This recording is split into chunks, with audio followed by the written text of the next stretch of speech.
Can y'all hear me?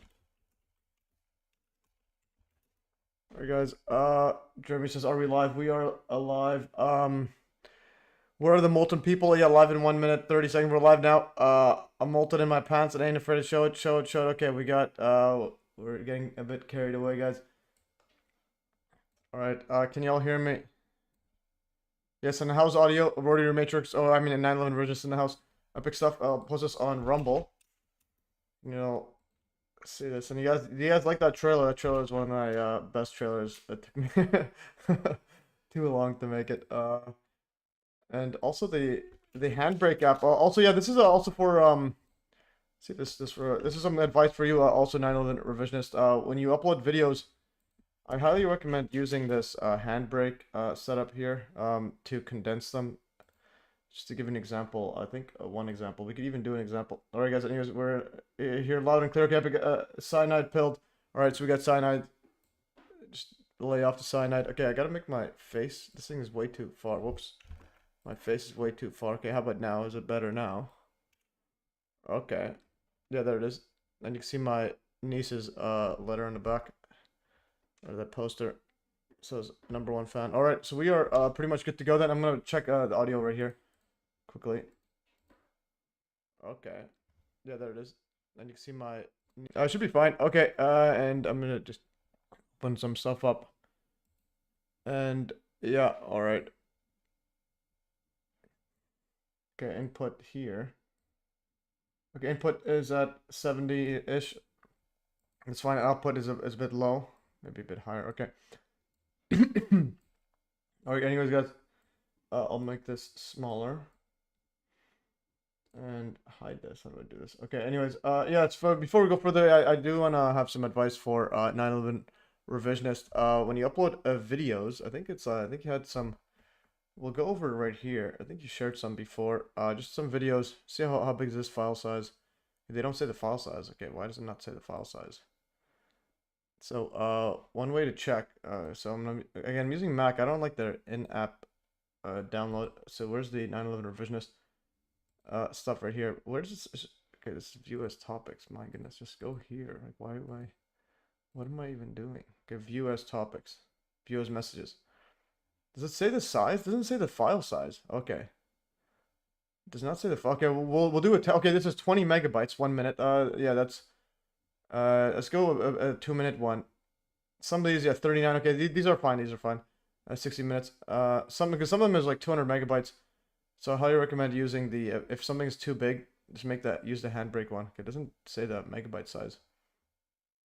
I guess 24. Okay, yeah, these are fine. Before, I think, before they were just really, really big.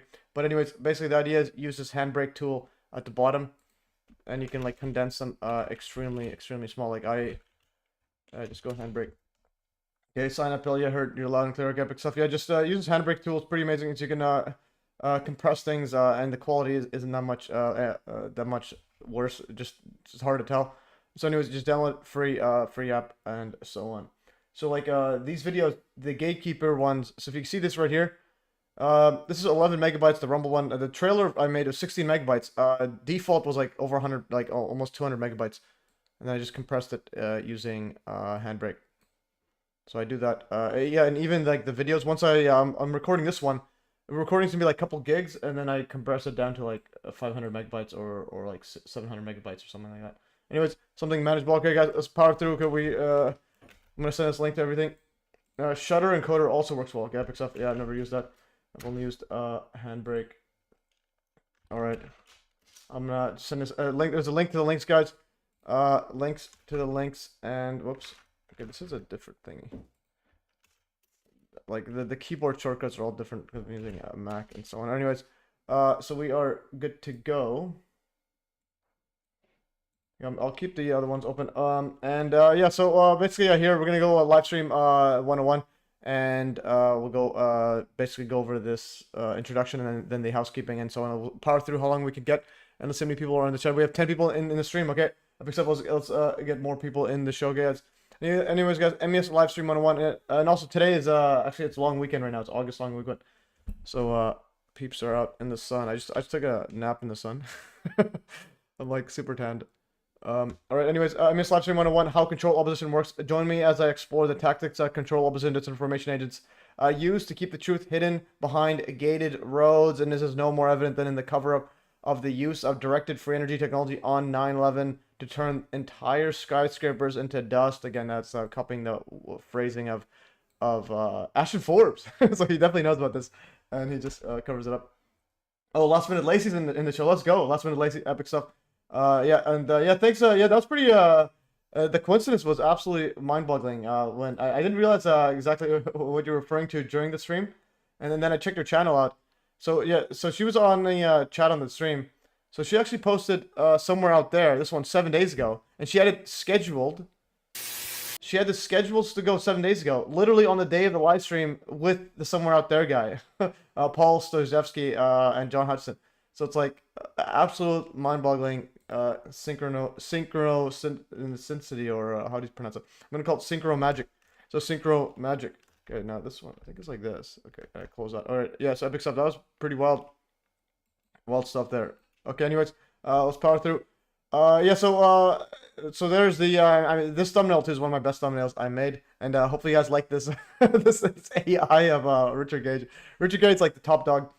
He's like the like he's definitely a 33-degree Freemason, I'm guessing, and so on. And you can see how other disinformation agents like interact with them too, like the 9/11 guys. It's like they all, yeah, synchronicity. Okay, there it is. I'm gonna call it chaos magic. Right. It was quite the synchronicity. Okay, anyways, I am the worst pronouncer of words ever. Even though I teach math and so on, it took me like a full year in high school before I can finally pronounce derivative properly. Unbelievable. Anyways, so you can see how when people that interact with this Gage guy, like this guy here, Gene Laratanda, when he's in that Zoom call, when this guy starts talking, he's like, he literally backs off and says, all right, Mr. 33-degree power hungry machine man. All right, anyways, guys. So I'll do some quick. Actually, we'll do. I was thinking do the housekeeping. I'll do the housekeeping after. I'm gonna play the trailer just to get an idea of this, but also show you this right here. So again, gatekeepers. Let's see if you guys, whoever knows all of them, wins a prize. Let's see. So gatekeepers. This guy here is obviously Richard Gage. Alex Jones' clone. That's definitely not Alex Jones. Let's go, Alex Jones. New look. Gage the Eye of Saturn. Okay, yeah. All right. So if we go, Richard, I mean, Alex Jones, like, who in the world is this Alex Jones' new look? Like, I'm Googling Alex Jones' new look. What in the world is going on here? Who is this? Is Alex Jones a woman now? Like, what is happening? This is Alex Jones? What happened to you, Alex Jones? Like, where's Alex Jones? Oh, there he is. There's Alex Jones. Okay, WTC Jazz. Okay, anyways, I'm trying to figure out what in the world happened to Alex Jones. Okay, so I'm going to go Google. So that was pre-search. So it's like, did they just remove Alex? Okay, there it is. Okay, so Google uses this. Pre-search. What in the world? What are you guys doing? I'm using pre-search because you earn free. So you earn this crypto token, etc. Anyways, so here is Alex Jones. Well, he changed a lot. Yeah, he changed it to a woman. I mean, that's this one here. So Alex Jones, no look. Like, what is going on here? Nice hairdo, though. All right, so this is, let's see. Okay, tell me it's autumn without telling me it's autumn. All right. You got me there. Got me there, Alex. All right, so yeah, there's Alex Jones. This is, like, yeah, who in the world is this guy? I mean, yeah, this guy right here. This guy is obviously Bill Hicks' first clone. And again, for those who say he's Bill Hicks or not Bill Hicks, like, I'll show you this one. Okay, I'll open up here. Bill Hicks. We'll go Bill Hicks. Poll. I mean, it's poll. I think I wrote who is here? Okay, where's, like, who in the world is this man? Okay. Where's the thingy? Okay, it was somewhere in the poll. Anyways, who is the man? Yeah, who's the man above? Like this guy right here. Who in the world is this guy? Okay. This is actually not, apparently, yeah, this is not Alex Jones. This is Bill Hicks. But I'm like, it's literally Bill Hicks. I mean, it's literally Alex Jones. It's literally Alex Jones. Anyways, so that's Alex Jones. He took the Ozempic. Yeah. He did that. I think he stopped taking the or he probably took more of the chemicals that turns the frogs gay. So something like that maybe. And anyway, so there's Alex Jones, and then Alex Jones. as a frog. So he's also dressed as a frog. Yeah. So here's Alex Jones. He turned into a frog. Again, yeah, since we are dealing with gatekeepers, this is pretty much it's all in point. So there's Alex Jones. He was dressing like a frog. This is literally him as a frog costume.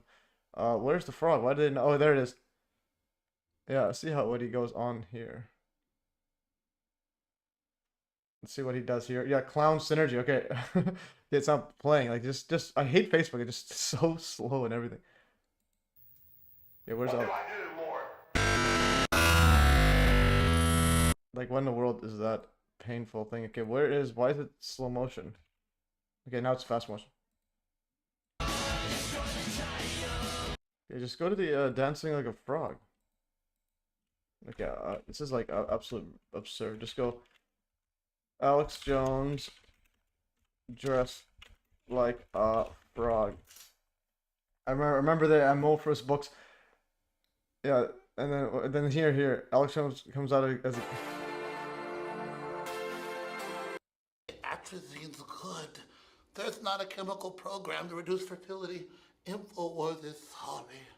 Please let us back on Twitter. Google, let us back on. We're sorry, frogs are not gay. Atrazine is good. InfoWars bad. Thank you, tech leaders. Hatred of people like Alex Jones that have warned that frogs are becoming sterilized and gay from major scientific studies. Of course we are. It's so cool. Let's hear from David Hogg first. Oh, David. For example, on InfoWars, one of the main things that he spoke, one of his famous things is saying that, one of his most famous statements was saying that tap water is turning the frogs gay and it will turn you gay too. Alright, anyways. Yeah, he's not totally wrong, just mostly. Okay, anyways. Yeah, so Alex Jones again, it's like Alex Jones, he's always a control opposite, but it's like it's comedic relief from the mainstream and alt media side. So it's like he's like nobody takes him seriously, like nobody cares what he says anymore, which is quite interesting. So I'm gonna start posting things that I found in here. Okay, I have a message from here. AB messaged me. Okay, where did somebody tagged me? Okay, AB says, bizarre question, but do you know if the year 2061 has any significance? Interesting. Well, what is 2061? Add those up. That'd be 10. Okay, so that's 10. That's pretty okay. So anyways, so we have Alex Jones. It's an absolute clown show, like literally a clown show. You can't make this stuff up. And it goes further. Alex Jones, let's say corn. No, let's say trans. Okay, yeah, so here, so Alex Jones was also spotted with transgender pornography. I'm just gonna call it corn. Don't get like what's it called? 18 plus on this YouTube channel, YouTube video. Anyways, Alex Jones was spotted with trans corn on his phone despite transphobic rant. So again, he has there's Alex Jones is just something else. Something absolute else. Yes, it was in his one of his tabs on his thingy there, and then apparently he came out and saying, it's like whatever. InfoWars, yes. Okay, where's the thingy here? Where's the Okay, yeah, this one here at the bottom there, this thingy. I think they rearrange it or something. Where's the rearrange it? You know, personal wellness company here. It's just been my own products, but these are so good. And I heard about it from family and then from George Norrie and others that I had to get involved. InfoWars, yes. There's no space in that. InfoWarsYes.com to go look all of. Okay, and apparently it's something there, and it's supposed to be like some Thai, Australia's #1 trans companion XXX model. Anyways, so again, that's Alex Jones. It's like this guy is supposed to be the like the 9/11 inside job guy. And so on. So, and also, he also had Blair White. So apparently, as a co-host, is also like right-wing trans person, and he also actually asks her, and apparently that she like sits on his lap and so on, or he or whatever you want to call her. Alex Jones asking Blair White if chemicals made her trans. This guy's just too funny. It's just too funny. Do you think it was the chemicals? Make it normal speed, and let me know how the audio is of this video. I mean, of the playing. Is it too low? Is it too loud? We know the studies are Do you think it was the chemicals that because we know the studies are there that embryonically put you that direction? I'm not writing it off. I mean, I've thought about it a lot. I think like, okay, so what caused this? Because it's clearly an anomaly, right? Even at best, you know, the trans community. But we shouldn't be mad at you for that. This is who you are. Right. I mean, a society has room for anomalies. I think the problem is when you try to make anomalies normal. And by definition, it's not normal. Whoa, that is heavy. Exactly. I don't hate the anomaly that's obviously legitimate. I hate a forced thing on our children. Okay, Stephen F says too low, playback speed.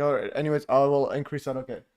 So thanks for that input. I'm gonna make this, I'll make it like level. I think I'll make it like this much. All right, and then let me know how this, I'm gonna play this again. Do you think it was the chemicals that because we know the studies are there that embryonically put you that direction? I'm Okay, how's that audio? Is it too low or too loud?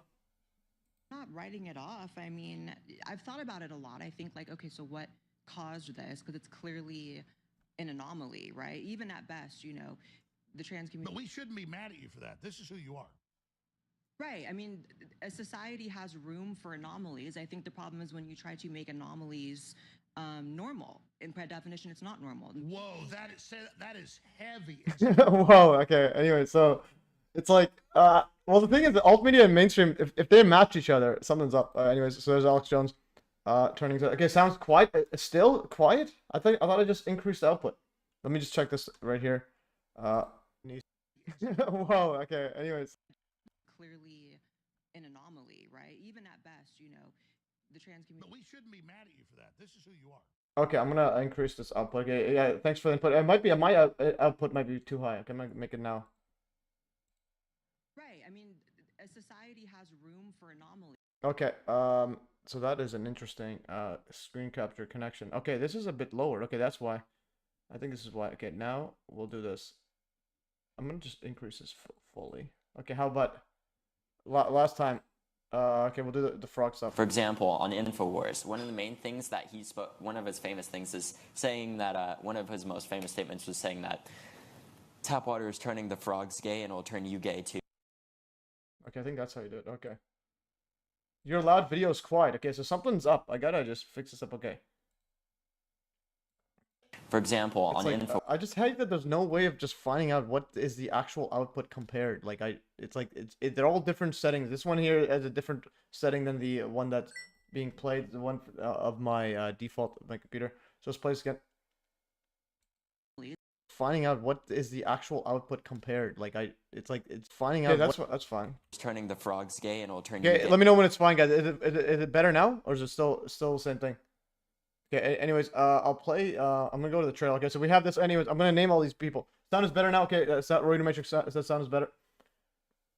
Alright, okay, yeah, just let me know when it's, not level. It's worse when it's not level. But again, like I'm saying, there's like 5 different things. This one I have it maxed here, this one is lower, and then it's like, and then when I have this thingy here, this one is different than this. So it's like, what do we do? Okay, this one's for my input. Okay, I realize this is for my own thing, I think.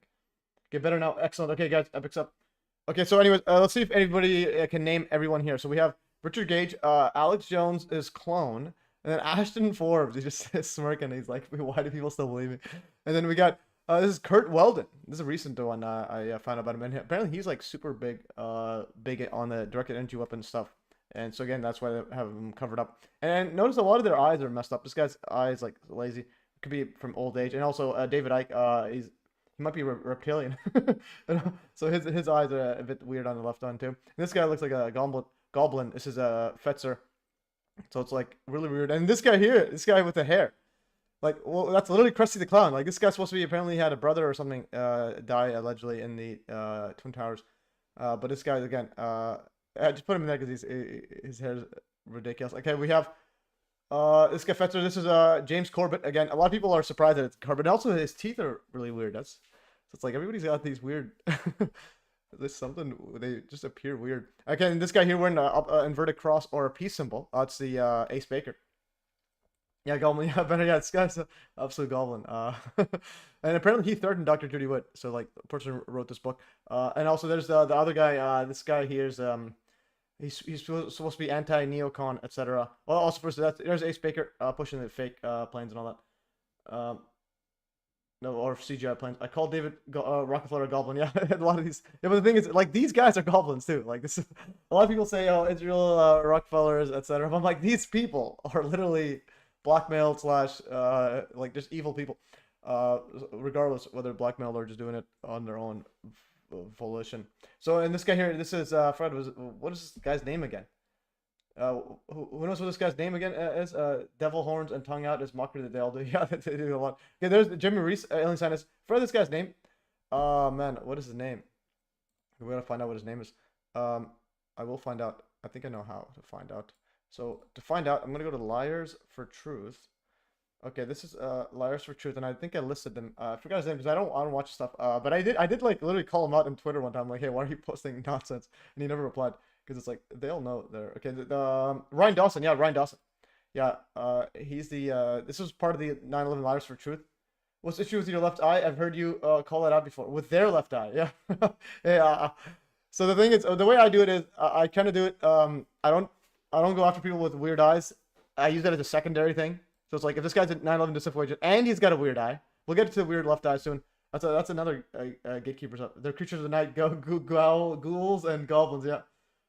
Mar Beans is a large set of voice. Okay, I'm not sure who largestical voices, what that means. Yeah, but WTC, yeah, but the eye thing, we'll go to the eye thing soon. So that's Ryan Dawson. And this guy here, he looks so sad in this clip. I just like him. Oh yeah, Dawson, largest title. Yeah, he seems just so overly arrogant. It's like it's like you're a clown. Like just have some humility. Anyways, this is Gene Lartanda. He runs the 9/11 clown room. I think so that's Gene Lartanda. It's like yeah, Gene and then a playroom. So he runs the why isn't it just find stuff? My goodness. Okay. So he runs this 9/11 playroom. He calls it war room, but yeah, so that he runs this one. It's like sanitized when we jump out. So it's in there, and yeah, they banned 9/11 revisionists a lot. Okay, cyanide pills. It's I've heard of Dawson, but never watched his documentary. People always mention. Yeah, they always mention. It's like when people are like again, it's like calling out mainstream stuff. It's yeah, that's easy, but it's like yeah, everything. Yeah, obviously everything is bad, but it's like all right. What about something we can actually use? Because the mainstream people still like they still make money working and then paying taxes and then things happen. So it's like you need something to get them to change beyond just saying yeah, beyond just saying what's it called, XYZ is bad. It's like, okay, this is free energy tech, guys. Okay, now we can literally get everybody on board. This is advanced reality changing tech. Anyways, so this guy here, this is the Krusty the Clown guy. I forgot his name. I just put his name as Krusty. So I'm gonna have to go right here and write Krusty. Yeah, so we have Krusty the Clown. Yeah, so 9/11 Control Opposition Disinfo crew includes A-list celebrities Voldemort and Krusty the Clown. So this is Krusty the Clown. This guy's here. Yeah, this guy I actually called him out in a Zoom call. I'm like, I didn't realize his face like that. It's like, it's absolutely like, this is a real person apparently that I actually talked to. Okay, so Krusty the Clown, what's his name? Seeking an inquest from British government to investigate explosives being used on 9/11. Okay, so he was on Redacted or whatever. So he's on this guy. This guy's obviously a control position, but it's like I leave out these guys. These guys are more like hosts, like Joe Rogan. And it's like you should know that they're just whatever, doing whatever for money. So this guy here, what is up with his hair? What is his name? I forgot his name. So anyway, anybody knows his name? If 9/11 visits, if you know his name, let me know. I can't take him seriously. He literally got his hair like this. And he's a family member once. He's demanding a new investigation. And so he's an inquest from the British government to investigate explosives used on 9/11. Notice how it's like they want you to investigate a specific thingy as opposed to just investigate what happened. Okay. Yeah, so clowns, goblins, and ghouls, guys. Okay, so we got a clown right here. Literally a straight up clown. It's like there's just nothing else to it. Okay, now keep going further. We have Stephen Greer. So apparently Stephen Greer, if you've seen my Boogosphere live stream, yeah. So he's actually and then I got some more info. So he's actually closet gay as well. So that's very likely closet gay, and like he's also Baha'i. Apparently he's a Baha'i. Yeah. Last minute Lacey says that can't be his hair. Real hair. Yeah, no, that's his real hair. Like I could probably grow that. That's why I don't. That's why I shave mine. I don't want to look like that guy. Tony Sachs, the large facilities old cartoon hand. Very okay. Somebody send a link in the MES links. I have no idea what that means. Can you tackle geometry effect news by Zach Hubbard? Who uses Manly P. Hall work to show connections between people. Connects. Oh yeah, I've seen some of his stuff. They're interesting. But I'm more interested in his sports predictions. He got some wrong. I'm like, come on, I gotta get these right. And so on. But I think he did have one of the 9/11 real truthers on his stream. So he's an interesting character. But again, don't like dive into with numbers. You have to be very very very careful. You don't lose track of reality. Just because everything is because the thing is, my view is all things like you'll find numbers everywhere just because that's how reality is. You're not just gonna see something that's not that's not coincidental. Everything is coincidence. I mean, everything is like synchrono magic, and the more in sync you are, the more you'll find. But anyways, because for example, Zach Hubbard, before he was saying that he thinks 9/11 was a nuclear event because they called it nuclear ground zero. They called WTC ground zero. So you think that's where they did a nuclear bomb? I'm like, no, it's just because they have something like that doesn't mean it's conventional nuclear. It's cold fusion, which involves some nuclear processes. Anyways, so there's this guy here. Last one, Lacey says that he looks like Stephen Greer looks like a reptilian. Yep, he's a gigolo reptilian. And there's David Chandler. He's apparently he's a high school teacher, and he actually told me I'll play a clip of him. I called him out for his nonsense. And this guy here, this guy was in the this is Wayne Costa. He was inside the that trailer, and he literally for 17 seconds didn't say anything when I asked him, hey, what about this evidence? Okay, to me, someone epic stuff. I believe the devil horns are Catholic Dante's Inferno construct. Nimrod had just one center horn. Interesting. All right, we got a bunch of we got theological peeps here. Horns mock are the decent, honest people like they all do. Yeah, but again, this guy's a clown. Like, it's like, who's he mocking? I'm like, the devil's probably telling him, yeah, yo, tone it down. Like, what in the world are you doing? You're making me look like a fool. Like, what I'm trying to say is the devil would be anti this guy. Be like, yo, just calm it down, you clown. And this guy here, I forgot his name. Aiden, yeah, something Aiden. He is Voldemort. Let's go right here. Okay, this guy here. I'm gonna play that clip. Let's go video. He's literally a clown. Like I don't understand what's going on here. The next man is Santa Claus, right? We'll get to yeah, David Chandler. Yeah, definitely Santa Claus. He's a high school brother teacher. Jeff Campbell on September 11th, 2000. Well, my next guest is Matt Campbell. He lost so his name is Matt Campbell. Oh, that's his name. His name is my name. Unbelievable. his brother Jeff Campbell on September 11th, 2001 at the North Tower, the World Trade Center. The family was told that his official cause of death was due to the impact of the airplane, allegedly causing the collapse of the North Tower, but the family isn't buying it. And a lot of us aren't buying it. They demanded an inquest into his death, which you're allowed to do under British law. They did this after a mountain of evidence emerged showing that a controlled demolition may have brought down the towers, not the airplanes themselves. Notice they say May. Okay, so control option May. After 2 years of waiting, the UK Attorney General has now denied the family's application for this inquest. An inquest they are legally allowed to pursue to find out the exact cause of his brother's death. Silenced. So what is the government trying to hide here? Matt Campbell joins me now. Matt, thank you for... What are you doing with his hair? How can this guy have a straight face? Like, this is like, how can you look at this guy and get him on the show? Thank you, Clayton. Thanks for having me on. And of What course, is he doing with his hair? All right. Anyways, apologies. Yeah, sorry for condolences to your brother. Allegedly died in the North Tower. But like, what in the world? What in the world's on your hair? Like, and this guy's just like terribly sorry. Completely like immune from laughing. Like, okay, anyways, WTC Jazz says, I believe half these guys listened a year ago have grown so much. Yeah, definitely. What is this? For your loss and what your family had to suffer. The towers. I mean, I think this. Oh, from the side. Let's see the side.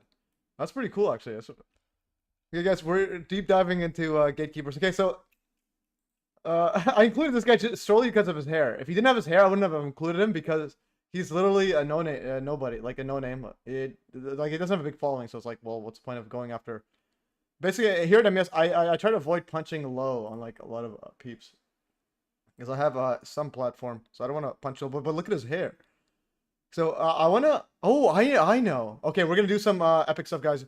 I'm gonna take a screen grab. Okay, I'm gonna take a screen grab of his face. Okay, screenshot.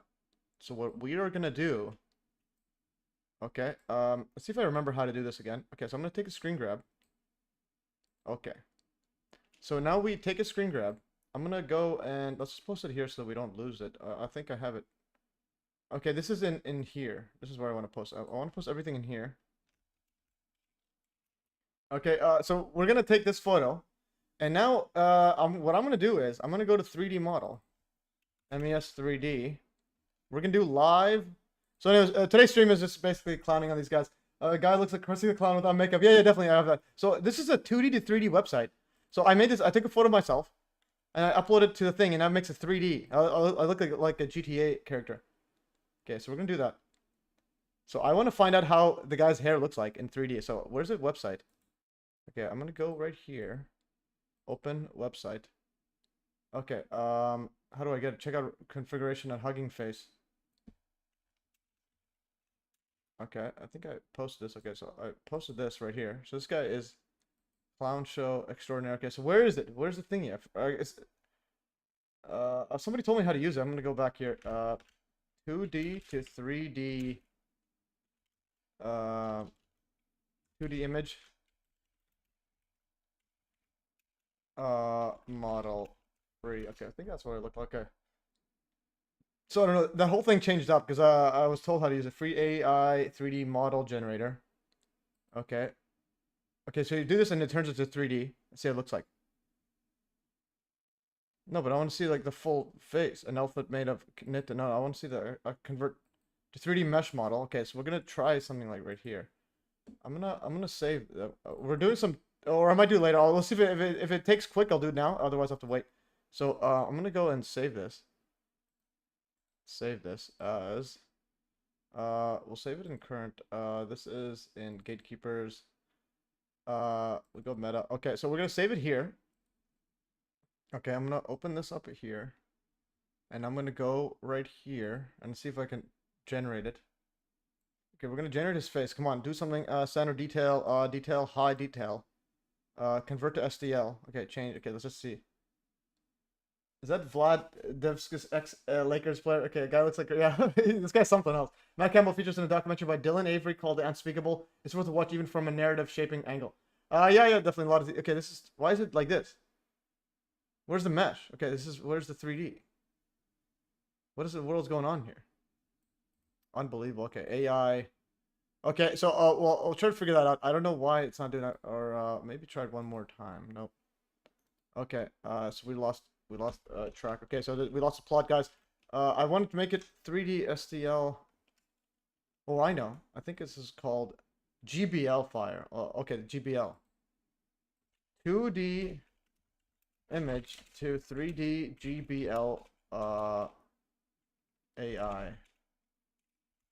Great. Okay, just something. My goodness. It's like okay, with AI free 3D model. Okay, last one. Does this work? Okay, let's just see if this will upload image. Last try, guys. Last try. If it doesn't work, we are leaving. Okay, please. Oh no, that's the wrong one. Whoops. This one here? Is this it? Okay, there it is. Just please do something. Face count. What does that mean? 20K. Okay, generate. Just please generate. Please. This is the face one. Okay. Whoops. No, go back. What happened? No, I didn't want this one. I want this one. Okay, there it is. Mesh. Generating, optimizing mesh. If this works, I'll share it. Let's see. Optimizing mesh. Please do something. Make it 3D. I want to see what's behind his head. Okay, we will keep this on the side. It's frozen. It's 60%. Okay. I will keep this on the side. Oh, it's making it. Okay, there it is. That's it?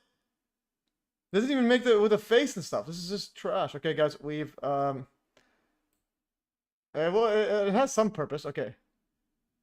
Unspeakable. Okay. All other family members should be telling me Marine Campbell. Okay, interesting. Yeah, but nonetheless, the real question I'm gonna ask is like, what's up with your hair? Like, what are you doing It's on YouTube for free. Yeah. Okay. Anyways, guys. So put links to the thingy there. So I need to figure that out. How to make this.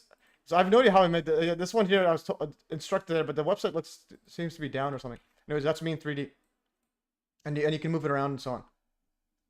All right, so that's me, and that's pretty good. I look like a GTA character. Anyways, let's continue on our journey. So, and this guy here, I forgot his name. So he's Voldemort. Okay, I'm gonna go Krusty.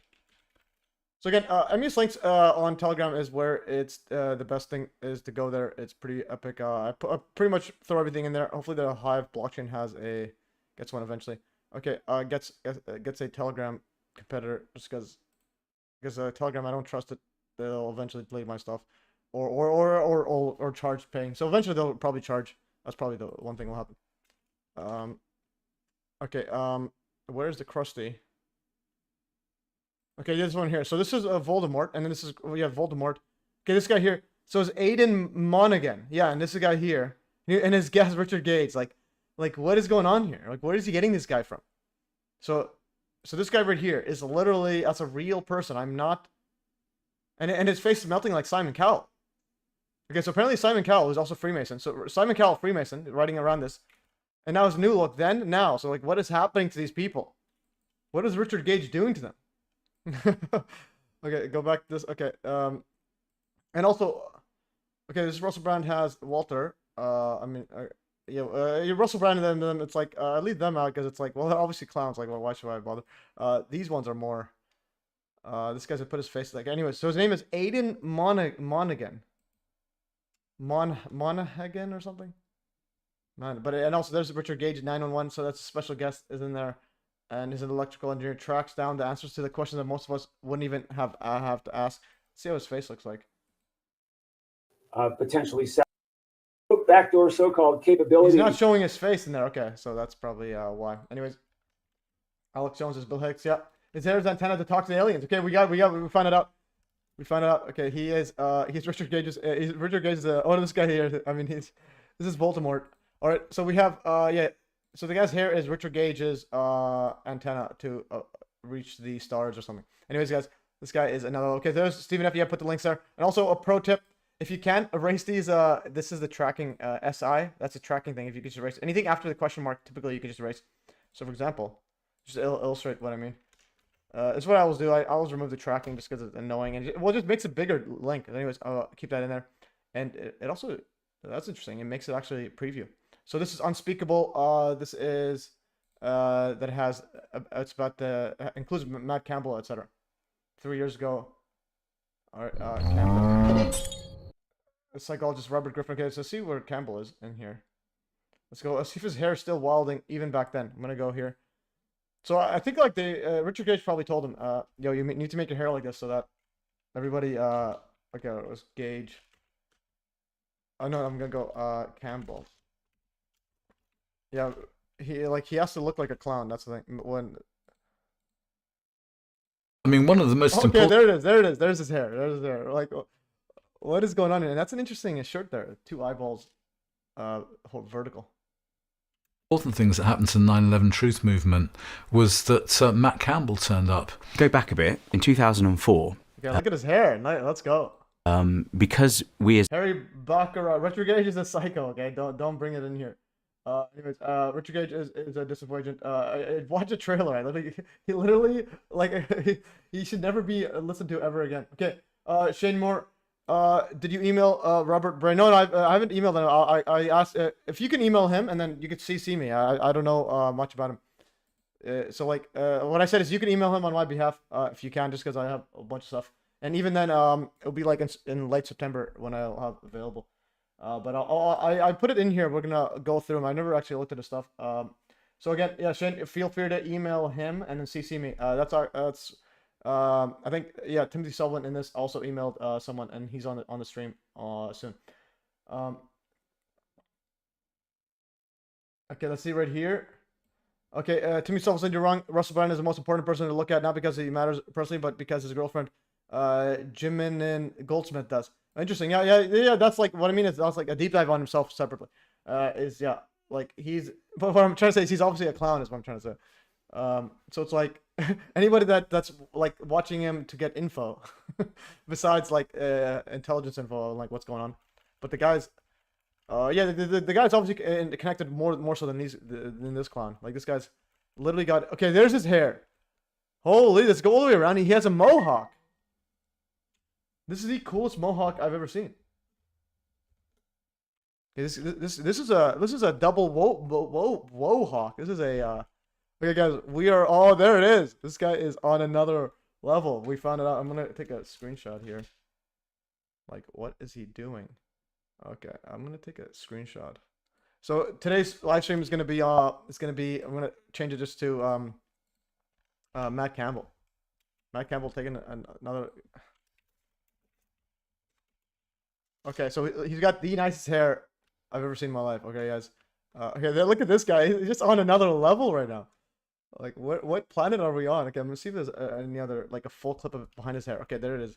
Look at him just chilling like that. My goodness, he's so cool. I'm gonna take some take some pics of this. Okay, this guy is just another level. Guys, you are not this cool, guys. What's the banner chat? Sonic the Hedgehog. Director made loose change of suspect. Yeah, obviously they're all suspect. I call them the Disinformation Industrial Complex, or DIC for short. I should put that in my notes. I will do that, but I'm still in the I'm still trying to grab this guy's okay, the unspeakable, put it right here. Yeah, MK Ultra, I can give it to him now, seeing the back. I can give it to him. Yeah, so yeah, you have to give him as he's got the best hair I've ever seen. It's so cool. It's like it just like, he probably does not care. Like, he's like, yo, okay, okay, see if he shows more Matt Campbell stuff. This is another one. Okay, where's the Matt Campbell? Okay, I saw it earlier. I go back here. So here, okay, my name is Matt Campbell, he says. My name's Matt Campbell. I live in the south of England, in a small village in Sussex. I have a degree in mathematical physics. In mathematical physics, unbelievable. So his name is Matt, has a degree in mathematical physics. Literally, he's copying me. Did they just create him out of to copy me or something? And a master's in applied mathematics, and I have a second master's in scientific application software. And okay, so this guy is a big, he's got some big credentials, all right. And so again, that hair is just, yeah. So that's why he's got, yeah, he's absolutely. Oh no, his hair makes him feel young and hip. Oh, his hair makes him look clownish. I write this letter to support the application of the Campbell family, and briefly to explain why I believe that further investigation into the cause of the collapse of World Trade Center 1. Okay, anyways, these guys De Palma, interesting. Everybody's got interesting names. It's yeah. So that's me in another life, guys. In another life, I was clowning around with the nicest hair. All right, guys. So that's that. And yeah. So the thumbnail includes every well-known or semi-well-known figure that comes that actively covers up 9/11 do. Yeah. Basically, the active one. Basically, you go ask them to cover it up. And this guy here, Dawson, I think I called him out on Twitter before, saying what's up, and a lot of them have military ties, so that's very, very interesting. So like before, I on the Liars for Truth, there's this guy here, Stephen E. Jones, but he's like semi-retired, so I kicked him out. This guy here, he's like disappeared, and then this guy's the mainstream debunker. No, these two are, I think, mainstream debunkers. They're both. This guy also deleted his YouTube as well, so something's up. And I forgot his name, but what is the guy's name? Yeah, Miles Power. This guy's a conspiracy debunker. He disappeared. This guy, Michael Schwimmer, the Skeptic Society. Yeah, again, he's not that active. And Stephen E. Jones, he's like pretty much almost retired. And this guy here, I think Richard Gage probably like is cloned as well or something. He's keep going strong. All right, guys, I'm gonna play the trailer, and then we'll get in the topics right here, and then we'll go. Oh yeah, I'll play the trailer, and then we're gonna go over some housekeeping. And then random topics, and then go dive into this full-on head first. So anyways, so this guys, hopefully you like this AI I made of it. Absolutely fire. Okay, there is the trailer. This is before, and there's after. Okay, so this is from the Boston 9/11 Truth, and I'm gonna go to the washroom. This is before, whoops. After. Whoops, I muted the wrong thing. Before, and there's after, and there's Building 7 in the background. So it's before all the cleanup crew came on, and it's ground level. There's North Tower, and there's 8 stories above there. It's above the rubble pile. And also, the building is 200 feet wide. So where these guys are standing, it's about 200, 300 feet away. So even if it went 600 feet, that's where the letter G is. This is the South Tower. The lobby's right here. So whatever's inside, well, it's not going to be propelled past this standing vertical column. So nothing crushed this. And the rubble pile underneath is less than the lobby. Similar to this one right here. And the last one is this one here. This is, I think, building 6 with the giant hole in it. And there is the North Tower just standing vertically. And you can see that nothing's hitting this one here. So not even a steel piece on it. So I just wanted to get your thoughts on that and so on, and particularly this one.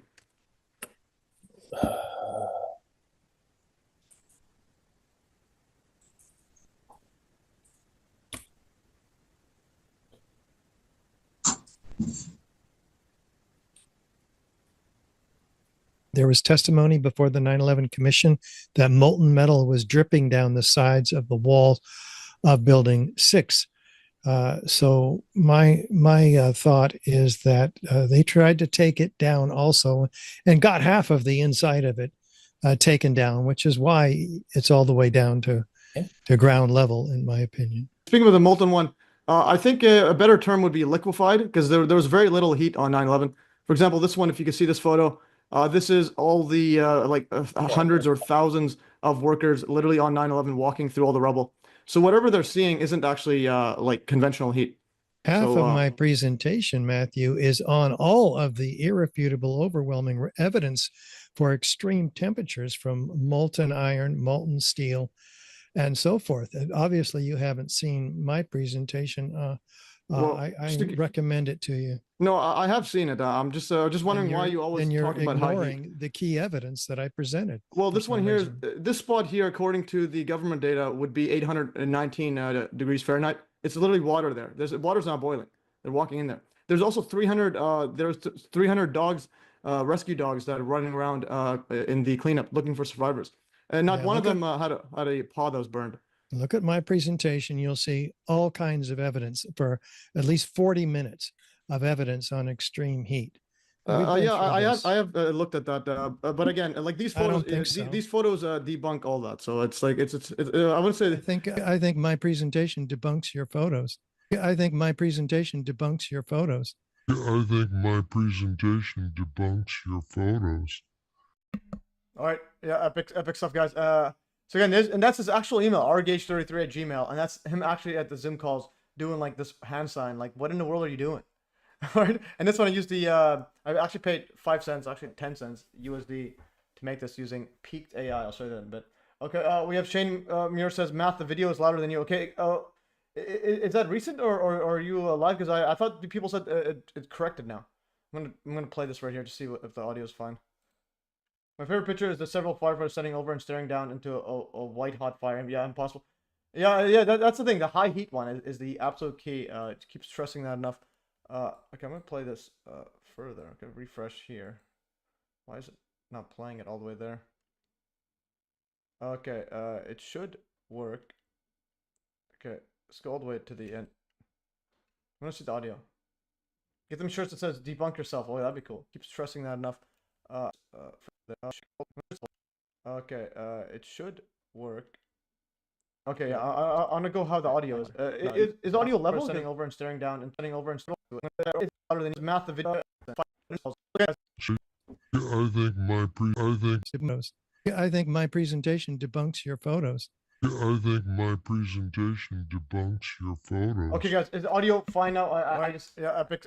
Again, like I'm saying, I have no idea why like this output volume on my computer. I made this much there, and then on my streaming software, I make it this much. So it's like, what's the actual thing? This is my output. I mean, this is my input. This is the output from the screen. So it's like, I don't know. So basically, let me know if it's different. So hopefully, Shane, let me know if it's fixed by now. And also, St. David says, bless up, Matt, in chat. And then St. David's never forget 9/11 Moonchild here first. Also, you said, yeah, what's your email? Yeah, my email is, you could add contact at MES.fm. This is one I tell people, and then I use a different one, which I don't like just typing online.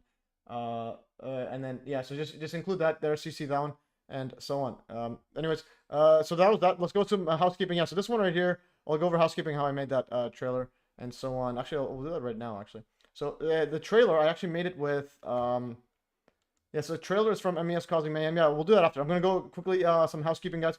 So housekeeping, go to MES links. Everything's I put links to everything here. So I made this using ChatGPT, and now I use Grok AI. Because it's better. I should make a whiter. I should add a darker background. It's a bit too. Yeah, I'm gonna make it just darker. This is way too bright. But nonetheless, you can see everything there. None of them there. Moon landing. So again, yeah, here at MES. Sadly, I think the moon landing actually happened.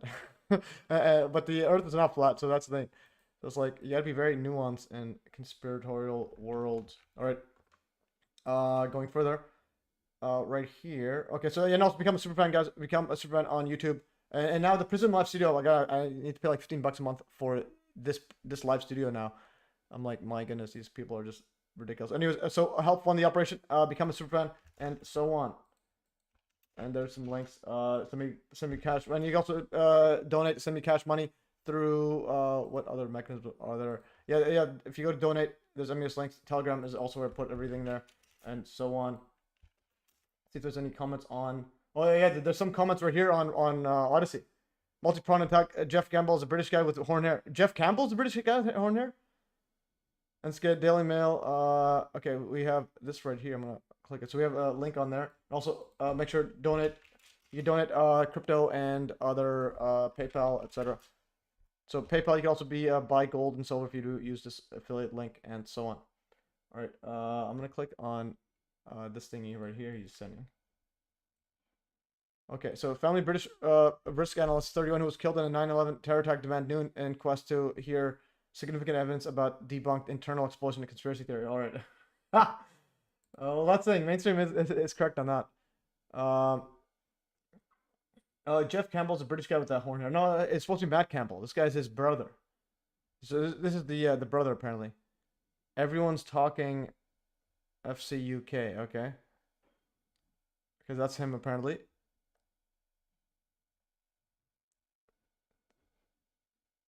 Okay, so Spike Lee is re-editing his HBO series on 9/11 to include conspiracy theories after admitting he believes WTC-7 was brought down by explosives. All right. So we got Spike Lee is then on the control opposition nonsense. But also here, guys, this is ground level, and like it's like you don't need to be a engineer to understand it. This is ground level, okay? So the towers are gone. And look, Spike Lee joint literally has, notice on the top right here, it literally has directed energy weapon there. And are those like virus or whatever? Epicenters 9/11 to 2021 and a half. You can't bring down the greatest city in the world, and now it literally has directed energy weapons there with the that's their memorial lights. Actually, we'll go back to this. Yes, there's some more photos. All right. Yeah, so Spike Lee, that's interesting. Let's play some of this. John Stewart, New York. My goodness, why are they wearing masks? York City paramedic. Congresswoman Ocasio-Cortez, Rosie. Okay, this is like ridiculous. They're wearing masks like psychos. Yeah. Notice the direct energy weapon literally goes to the sky, and they have like 88 lights. That all of us are in this kind of boat. A lot of people lie. 2001. I'm not going to get stuck for a comeback. Get ready. We step up first. Anyways, I don't want to play too much. I don't want to get a copyright strike, but I will put this in the links. That's an interesting thingy here. So thanks for that on Odyssey. You realize after posting, seeing him speak in person a few years ago. Okay, so this guy actually saw him speak. Interesting. Yeah, did you take photos of his hair? Like, I'm more interested in his hair. Like, how cool is that?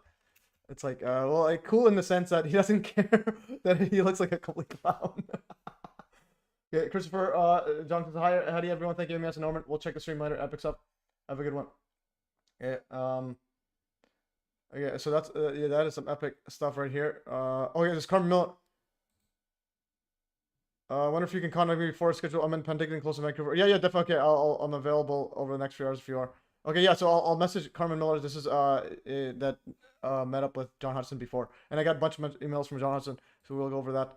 I'll go over that later. Anyways, okay, so that's that. See the other stuff here. So yeah, this one right here. So Eddie Kubrowski, Carmen Millen, and John Hudson will join the show next Saturday, August 9th. So basically, John Hudson joins the show every other week, because he is the man, and that's the way The cookie crumbles.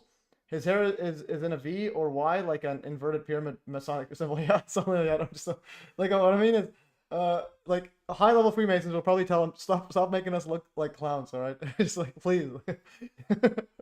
All right. So Carmen knew John Hodgson. Eddie interviewed aerospace engineer Chris Beskar, whom interviewed John Hodgson and was a colleague with Ken Childers.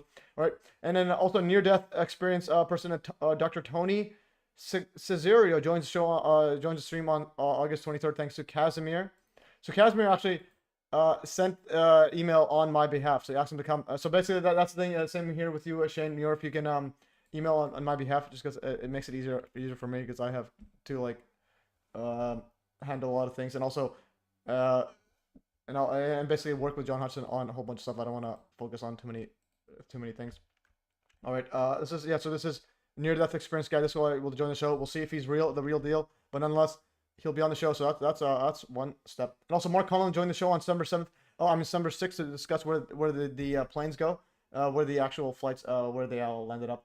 PJ's greetings all. Please explain in detail Jim Fetzer roles and yeah, we'll play that. James Fetzer. Well, he covers up 9/11. It's like he used to be promoting Judy Wood, and then he also threatened her like indirectly, saying that once Judy Wood was talking about Hudson effect and linking it to 9/11. He told her, and it's what she told me. Like this, Judy literally told me on the phone. Like, but also she also said this before, mentioned it somewhere else. That Fetzer literally said, "Don't include the Hudson stuff because we all know what happens to people that deal with free energy topics. They end up dead." So that was a shot at her. But anyways, but yeah, so he covers up 9/11. The big one is there's very little heat. Okay, the only heat is from Richard Gage's aura right there. Is Freemasonic aura. Also, yeah, so Mark Collins joined the show on where the flights go. 9/11 and there's also 9/11 Avengers Symposium on 9/11 Thursday, and it's gonna be a Thursday, not a Saturday. And 9/11 Avengers will be in the show and a whole bunch of other peeps there. So he'll get the people involved. Also, Robert Brain, possible guest is one I put here. And this is, I'll put in right here. We'll go, I'll keep this here always. And then I'll keep this opened. I'm going to go Robert Brain. I'm going to put this on the second one. I think it was in the chat. Robert, okay. Yeah, so this is Robert Brain right there, Brain. And so, yeah, he tags me on. So I told him feel free to email him on my behalf, ask him on behalf, and so on. So he said, I've been trying to bring attention to you for months, and you finally saw one of my tags on Facebook. Robert Brain is a guy you should have on the show sometimes. Okay, and then Shane says, what have they done with the weapon since 9/11? Robert Brain has the answer. Okay, yeah, so apparently he's saying that's the wildfires and so on, which could be, but again, the key thing I'll stress enough is 9/11 coal-directed energy weapon, and it's like, that's irrefutable, and it's big, and then we'll deal with other stuff later. I'm going to go right here. Not 29,000 thoughts. I'm officially requested Mr. Jim Fetzer on Livestream as a guest. Yeah, definitely. I wouldn't mind him on the guest. Okay, so it says Shane tagged me right here. I think I need to switch to MES. Yeah, Facebook is it's just so slow. Like everything. I have like a super fast computer, and it's still so slow. Like just open up. All right, so this is Robert Brain. Let's see. We're Castro Valley, California. So when microwave technology is the ruin of all humanity, thanks, Anthony. I don't know where this was. But this is happening worldwide. The metals get superheated, whether they are ferrous or non-ferrous, and everything in close proximity is superheated to white ash, meaning all you see is trees untouched. At most, they turn brown or light shade of green, unless they are in super close proximity to the structures that are full of metals.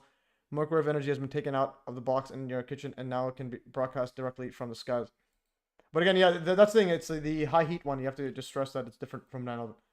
Okay, so these are untouched, and there's burned, but these ones are burned there. All right. But the other thing, it's like, yeah, if there's any other evidence but these stuff right here. So we'll see what else he has in there in the show. All right. So that's interesting. So we'll see if that is. Okay, he says, whatever you think about this man, he's correct in what he's talking about. No, US is not waking up, all right? So this is he's a paid gatekeeper. Yeah, he's also a clone. This guy's not real. He's probably not real. Climate change and so on. Yeah, but the thing is, get 9/11 correct. And also, this guy is a clone. RFK Jr., they're all, Tucker Carlson, Donald Trump, they're all absolute clowns. So please, Shane, please tell Robert they're clowns. But I'll go easy anyways. I'll not try to go too hard. If he wants to be on the stream, he could be on it and see the evidence he brings. Because a lot of people, yeah, because I used to, when I first woke up, I listened to him. Even when I knew Alex Jones was a clown, I just listened to him. Zeta says, Robert Blaine, Brame has a ton of pictures from many files. Yeah, that'd be good to see. Also videos and so on. Okay, we got some comments right here on Odyssey. Was surprised when I saw him. Never seen a hairstyle like it on someone's his age. He actually saw him speak in real life. I think they were making a claim against the Saudi government at the time. Yeah, it came to nothing. Obviously, the Saudi government. All governments in the world are one and the same. So whenever you see someone blaming a specific government, even if they blame Israel, etc., that's just called nonsense. The liquid steel beads settled the matter for me regarding 9/11. No chance for jet fuels. Look, liquid steel beads settled. Well, it wasn't hot, so it's like it was liquefied, not metal. I mean, not molten, like heat. What is a weird object in Seoul next said to be moving fast? It does seem right to me. Space shuttle are much faster. Okay, interesting. I haven't looked it up. Matt Campbell used to have normal looking hair years ago after this talk. Okay, interesting. Apparently Matt Campbell had normal hair. Okay, this is some breaking news, guys. Breaking news. 6 years ago, Matt Campbell had normal hair. Is this Matt Campbell? Okay, this is when his hair is losing. Post-it note in amongst, Just let it go. So like here, like MES, my hair is going. I'm like, all right, there's no holding back. You gotta just let it go. You can't just hold it. So there's his hair. Hundreds of boxes. His hair is going. Just let it go. And then he's doing the sideways. Okay, so we're on Matt Campbell a hair watch.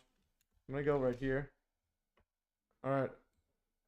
The absence of justice. Yeah, it's always the same thing. It's like when disinformations don't grow. Okay, so we are on Matt Campbell hair watch. And also here's a pro tip, guys. It's short URL. Just copy this. Ignore the tracking nonsense, like absolute nonsense they do. Okay. Anyways, I'm gonna go part. I'm gonna go to the Jim Fetzer one. People are saying Fetzer. Also here, possible Dr. Judy Wood live stream if Ryan, aka Field Interference, can convince Judy Wood to join the show. I'm gonna put this right here. Show. Yeah, if can convince. Yeah, so Ryan / AK9 AK Field Interference. He apparently has contact with Dr. Judy Wood. So hopefully he can convince her to join the show. So that'll be epic stuff. All right, guys. 29,000 thermite. I let mine go. Yeah, mine. Someone stole my hair. I think it's Robert Brain. I mean, no, not Robert Brain. I mean, Matt Campbell. And he put it on his crusty clown. Okay, Robert. Yeah, Robert Brain, possible guest. All right, guys. And now we're gonna go over the poll, and then yeah, then we'll go Fetzer. Okay, I'm gonna go over the poll quick. Actually, no, we'll do the poll after. I'm gonna do the polls later because the guy said Fetzer. Okay, he wants to know about Fetzer. We're gonna go straight into Fetzer. When was the last time Judy Wood did an interview? I think it was a few years ago, 2023. I think she did it with some like random people that she promised to do it. Anyways, okay, so now I'm gonna go over some Fetzer stuff. So if you want to search for Fetzer stuff, all you gotta do here at MES, you just go to MES links and search Fetzer. And I think I literally wrote that in my notes right here. Search up any names. Search up any name on MES Links Telegram or from Andrew Johnson's 9/11 Finding and Holding the Truth books to double check if someone is a disinfo agent. Oh yeah, I forgot to put the books there. I'll put that in, soon. So what you can do is you just search Fetzer and then you see what's up. So there's okay, there is Fetzer. So first of all, Fetzer is military. Military. Why doesn't it search it? I just clicked it. Okay, I gotta click right here. Okay, so first of all, Fetzer. So adding to the long list of disinfo agents having security clearance and or U.S. military involvement, legendary 9/11 disinfo agent Jim Fetzer was also a lieutenant in the U.S. Marine Corps. So he's a lieutenant in the Marine Corps. I just want to play this just to get a background on him. So it's like they're all military guys. It's just mind-boggling. So here's Fetzer, and also he looks like a ghoul. Your PhD, what's that in? Philosophy, history and philosophy of science. I graduated magna cum laude in philosophy from Princeton in 1962. I was commissioned as a second lieutenant in the Marine Corps. I resigned my commission in 1966 as a captain to enter graduate school at Indiana in the history and the philosophy of science. I did my outside minor at Columbia in philosophy. I got my PhD in 1970. I have at this point hundreds of articles and 40 books. And, most of my academic work, 24 books, is on the theoretical foundations of scientific knowledge, computer science, artificial intelligence, cognitive science, and evolution and mentality. Your PhD, What's that in? All right, so anyways, so he's Plus- got like books, hundreds of books and so on, and also does like every conspiracy, Sandy Hook, JFK and so on. But I think that's when he was saying that JFK was CGI, that's when I realized, okay, if he's involved like at that level, so something is up to it that's not the mainstream. And I think that the footage is real, but they faked his or at least like the general aspects of it are real, the footage. But I think JFK actually it was a squib. I think it was actually a fake explosion. When Roddy Matrix says what's going on with his cheek and neck, yeah, that is true. I have no idea what is going on. And also, Shane Mercer says I'm bored. Can you talk faster? Sorry about that. I will talk faster, guys. No. Anyways, when I do streams, I just talk as I go. Anyways, so that's him, and it's apparently someone challenged him. I'm gonna start sending with my automatic sending this. So apparently someone challenged him. Or $50,000. Can Jim Fetzer prove he served in the U.S. States Marine Corps? This was 2019. He posted, and so apparently he's in there somewhere. And then, so he said a person named Michael Lewis challenged him. So he's in there somewhere. Which one is him? Let's see if I can find him. So which one could it be him? So anyway, so he put a photo there, and then going back here. So here's another photo. There's James H. Fetzer, major philosophy, graduate school, Indiana University, and so on. And then I think here's him next to other people. Class of 1962. Jim was commissioned, and it says right here, Jim was commissioned at graduation from Princeton and would be promoted to captain before he resigned as commissioner to enter grad school. All right, so that's that part. Now you go right here, and he actually posted his file where it was like file when he discharged. So it's James Henry Fetzer, service number, captain, date of rank, January 20th, 1966. So he's married, and let's see, date of birth. Yeah, date of birth, December 6th, 1940. So that's a 6/12. Interesting. Okay, and it says his weight there.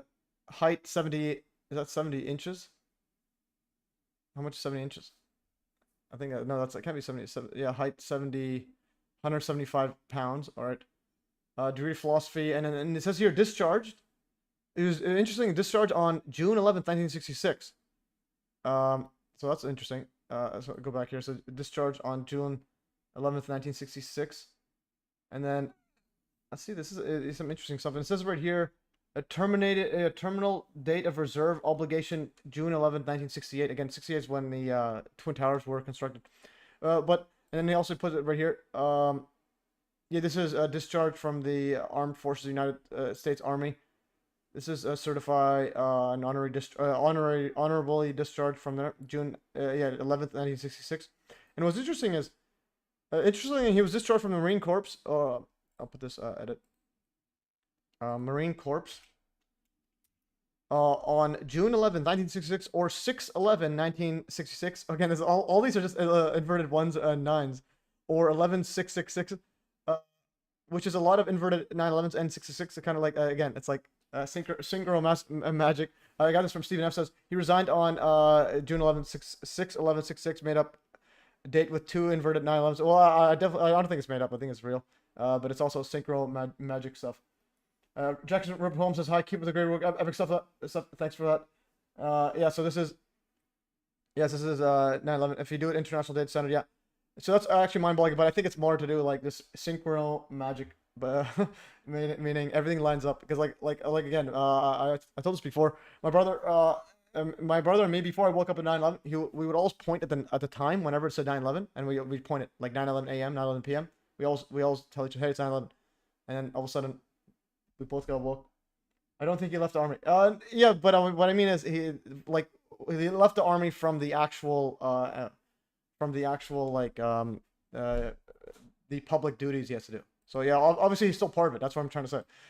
They don't just leave it and then never again do stuff. So again, so he's obviously there, and it's a long list of disinfo. So we also have very interesting that the following disinfo all have security clearance and or were in the U.S. Military. So Gene Larotonda literally says he has receiving my security clearance. So I was in the E4 in the Naval Nuclear Power Training Command when I learned before receiving my security clearance that this solution is a solution with spent nuclear fuel. Okay, so literally this guy here, Nylan Warren, talking nonsense, so on, declassifying all this nonsense, and so on. And so that he's in the military. And now Ashton Forbes has a top secret clearance. He even says, to be clear, my clearance has nothing to do with this topic whatsoever. I'm not hiding any secret information, as mentioned on my space yesterday. So he has a top secret security clearance. And also we have Jeremy Scientist, aka Alien, Jeremy Reese, aka Alien Scientist, in his domestic abuse one where allegedly he beat his wife. He has to file a affidavit as military service. So again, this is Jeremy Robert Reese. This is in 2024. So he has military service there. And complaint for custody, supports apparently she's trying to take custody of his kid or kids. Apparently some domestic abuse. And then there's the James Fulner, aka Blue Bacon. Literally is very interesting. Blue Bacon admits to being a U.S. soldier with a security clearance for accessing classified information while threatening MES with jail time. He literally said jail time for disclosing that 9/11 was done with classified technology. So it's like, what in the world are we on? We are not in Kansas anymore, guys. This is some mind-boggling stuff we're in. All right. I have a bunch of comments from Odyssey. What's going on here? Official name, comment 3i Atlas is not coming in fastest. Okay, yeah, this is something. If you could put links on the Telegram, or even put a link right here so I could just open up quickly, and so that'd be cool. So send links. Send link to this Atlas Mumbo Jumbo. All right, so that's what I wrote right here. Send link to this Atlas Mumbo Jumbo. Just go, it'd be easier. Okay, last one. Yikes, Ashton Forbes. Yeah, Ashton Forbes. It's like Ashton Forbes is just absolutely ridiculous. Okay, so that's this part, and also going back to Fetzer. Again, there's infinite posts on Fetzer. So here's throwback to 2009. So Fetzer literally helped Ace Baker. This is the guy who wrote, I think, 9/11 Psy-Opera, pushing CGI nonsense, and he helped him fake his death on live radio. Like, okay, full on there, yeah. Palindrome is a term I'm thinking about. Rats live on evil star. Okay, interesting. Well, Peter Thiel, his name is anagram of the reptile. So this one right here, we could play some of this. Not only was 9/11 evidence covered up, okay, but here's my most important point here. This is a psyop right here. Tried really hard to produce good science about the 9/11 airplane videos, and I succeeded. I proved video compositing. I did. I solved 9/11, but nobody cares. Well, I don't know why. Not even anyone within this so-called truth movement. I mean, Dylan Avery, he got co-opted and he ruined his movie. And Stephen Jones lied to me and he lied to everyone. Judy Wood lied and Rob Balsamo lied. And Simon Stack's movies, you might like them, they're completely false. They're 99% false. And I've been banned from every so-called truth forum out there, and Hilltown and Fred. They're Ace, I care so much. I care so much about your work. About me, and I can't take it anymore. Ace, I care so much about your work. Just stop doing 9/11. Ace, look. My people who are very listen to me a second. People who are very original in the field are often not appreciated at the time. I have so much confidence in your work that it's a prominent part of the new book I'm editing on the 9/11 controversies. I feature you regularly on this program. I feature you. Say to my daughters, girls, I love you, and I know that 9/11 has taken a lot of me away from you, and I'm sorry for that, and I hope that someday that you'll forgive me for that. And to my wife, Claire, I just want to say that I love you, and I'm sorry. I'm really sorry for everything. And to my parents, Mom, Dad, I miss you, and I want to come home. Ace, I want to come home. We need you, Ace. We need you. I need you. The world needs you. These are temporary problems of innovators in their fields are frequently unappreciated. My God, Galileo was subjected to an inquisition, prosecuted by the church. Galileo, for God's sake. I'm coming home.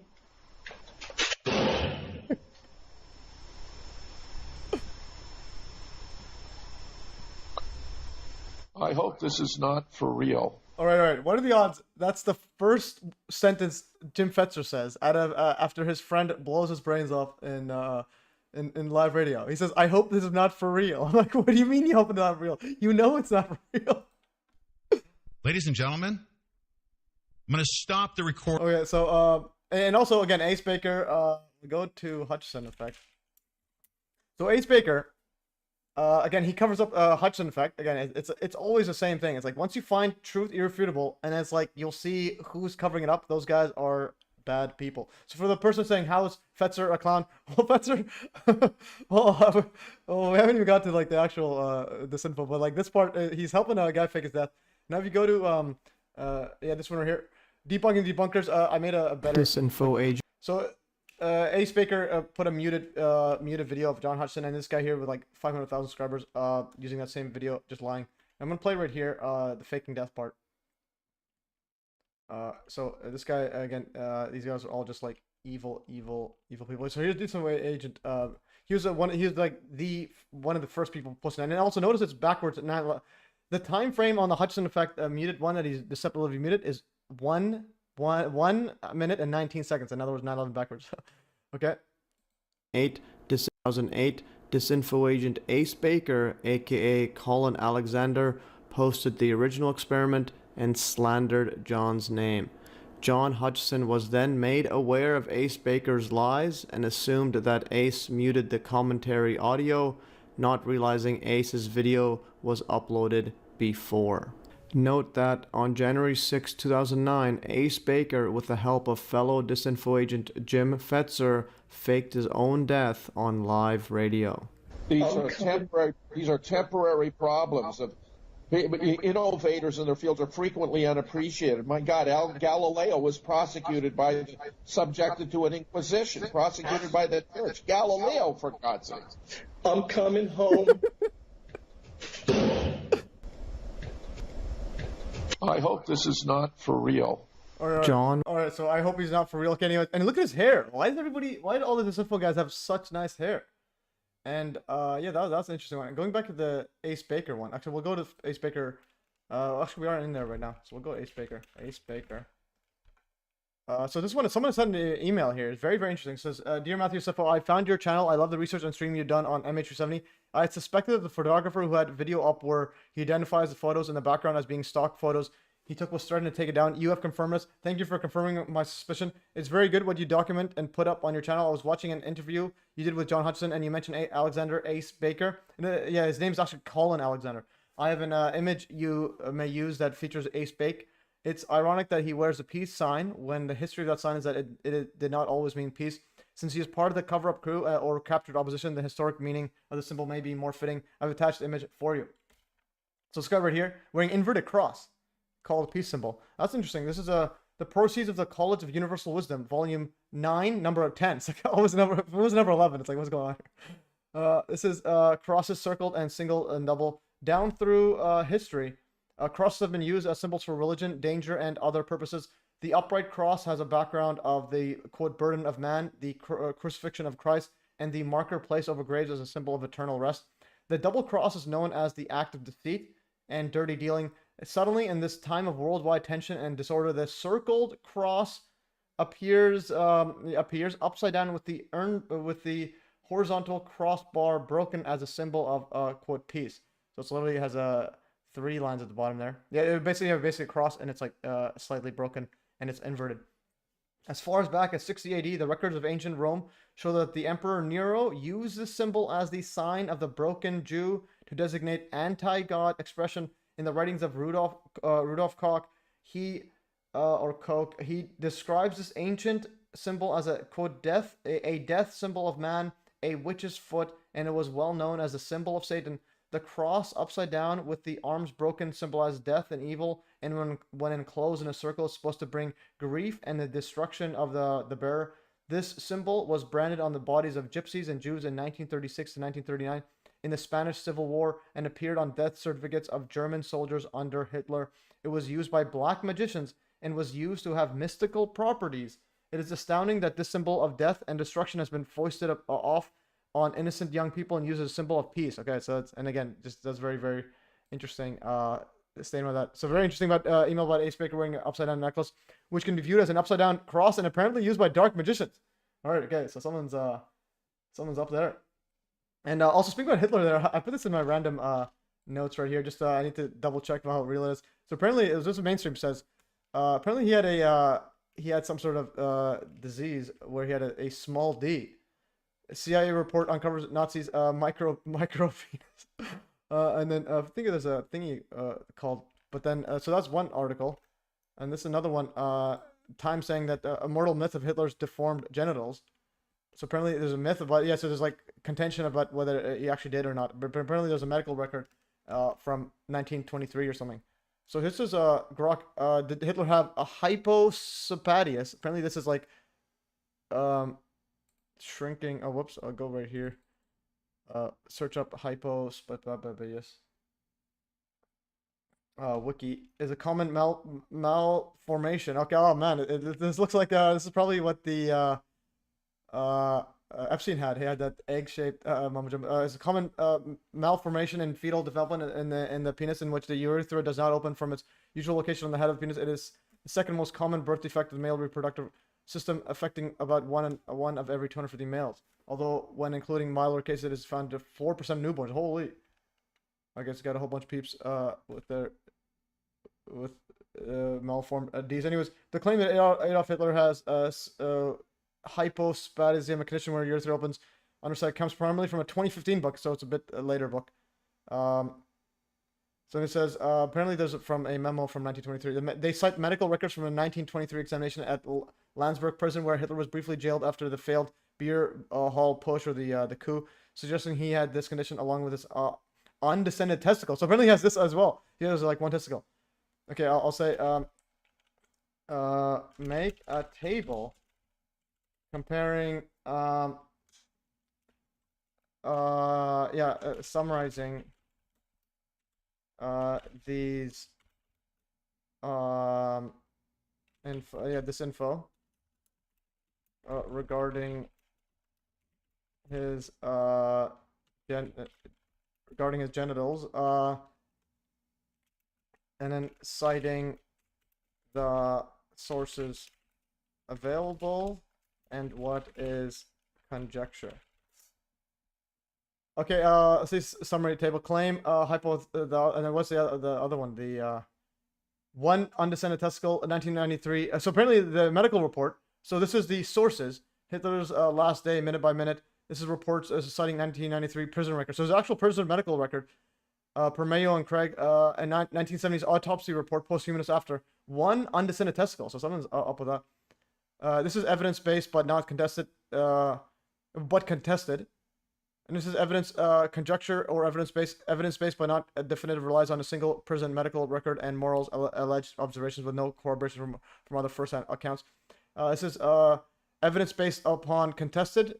Evidence-based but contested, supported by prison record and Soviet report, but the lateral reliability is questioned due to potential propaganda ones. This is the 1970 ones, could be propaganda, but the pre-1923 one, that could be real.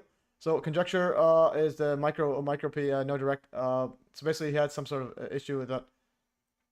Evidence-based but speculative. This is hormone amphibian use prescribed by Theodore address low sex drive possibly linked to genital. Evidence-based but speculative in intent based on Morrell's records, but the link to hypos or whatever is not explicitly confirmed. Okay, Hitler's last decade is citing Morrell's observation. All right. Not all. The whistle bridge over. So anyways, the ones that looks like it's real is that he has this one here, according to prison. This is a 1923 prison report of a he definitely has some weird stuff. But also I highly think he's also gay. I've seen a documentary on it, but it's like it's very very very telling that he's gay. And also Hugo Boss, like it's like he was infatuated with the male physique. So again, I highly view him as gay. So that's one thing. But I also think Putin is gay as well. Let's go right here. I think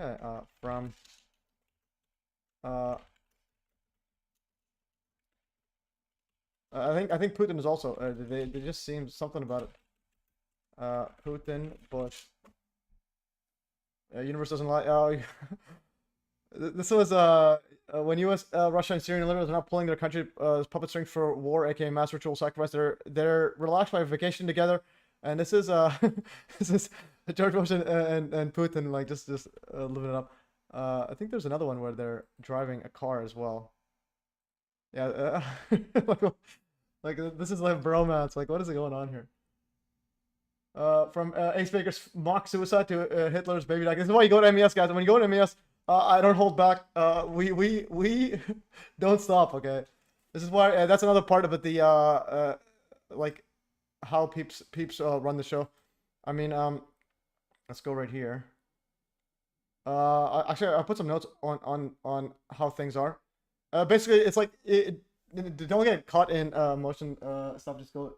Say the full on stuff. Anyways, guys, so we got Ace Baker's mock suicide. Okay, let's go back to the Fetzer. I want to just bury the Fetzer.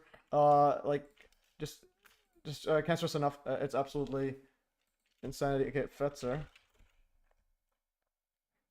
Oh, also interesting about Fetzer. He actually re-uploaded my cousin's Eyes is Watching podcast. So, yeah, cousin's pretty popular on BitChute and so on. Which is quite interesting. But he blames like Jews for everything and so on. But that's one thing I think it's just. Getting caught up in the distractions. It will just like limited hangout.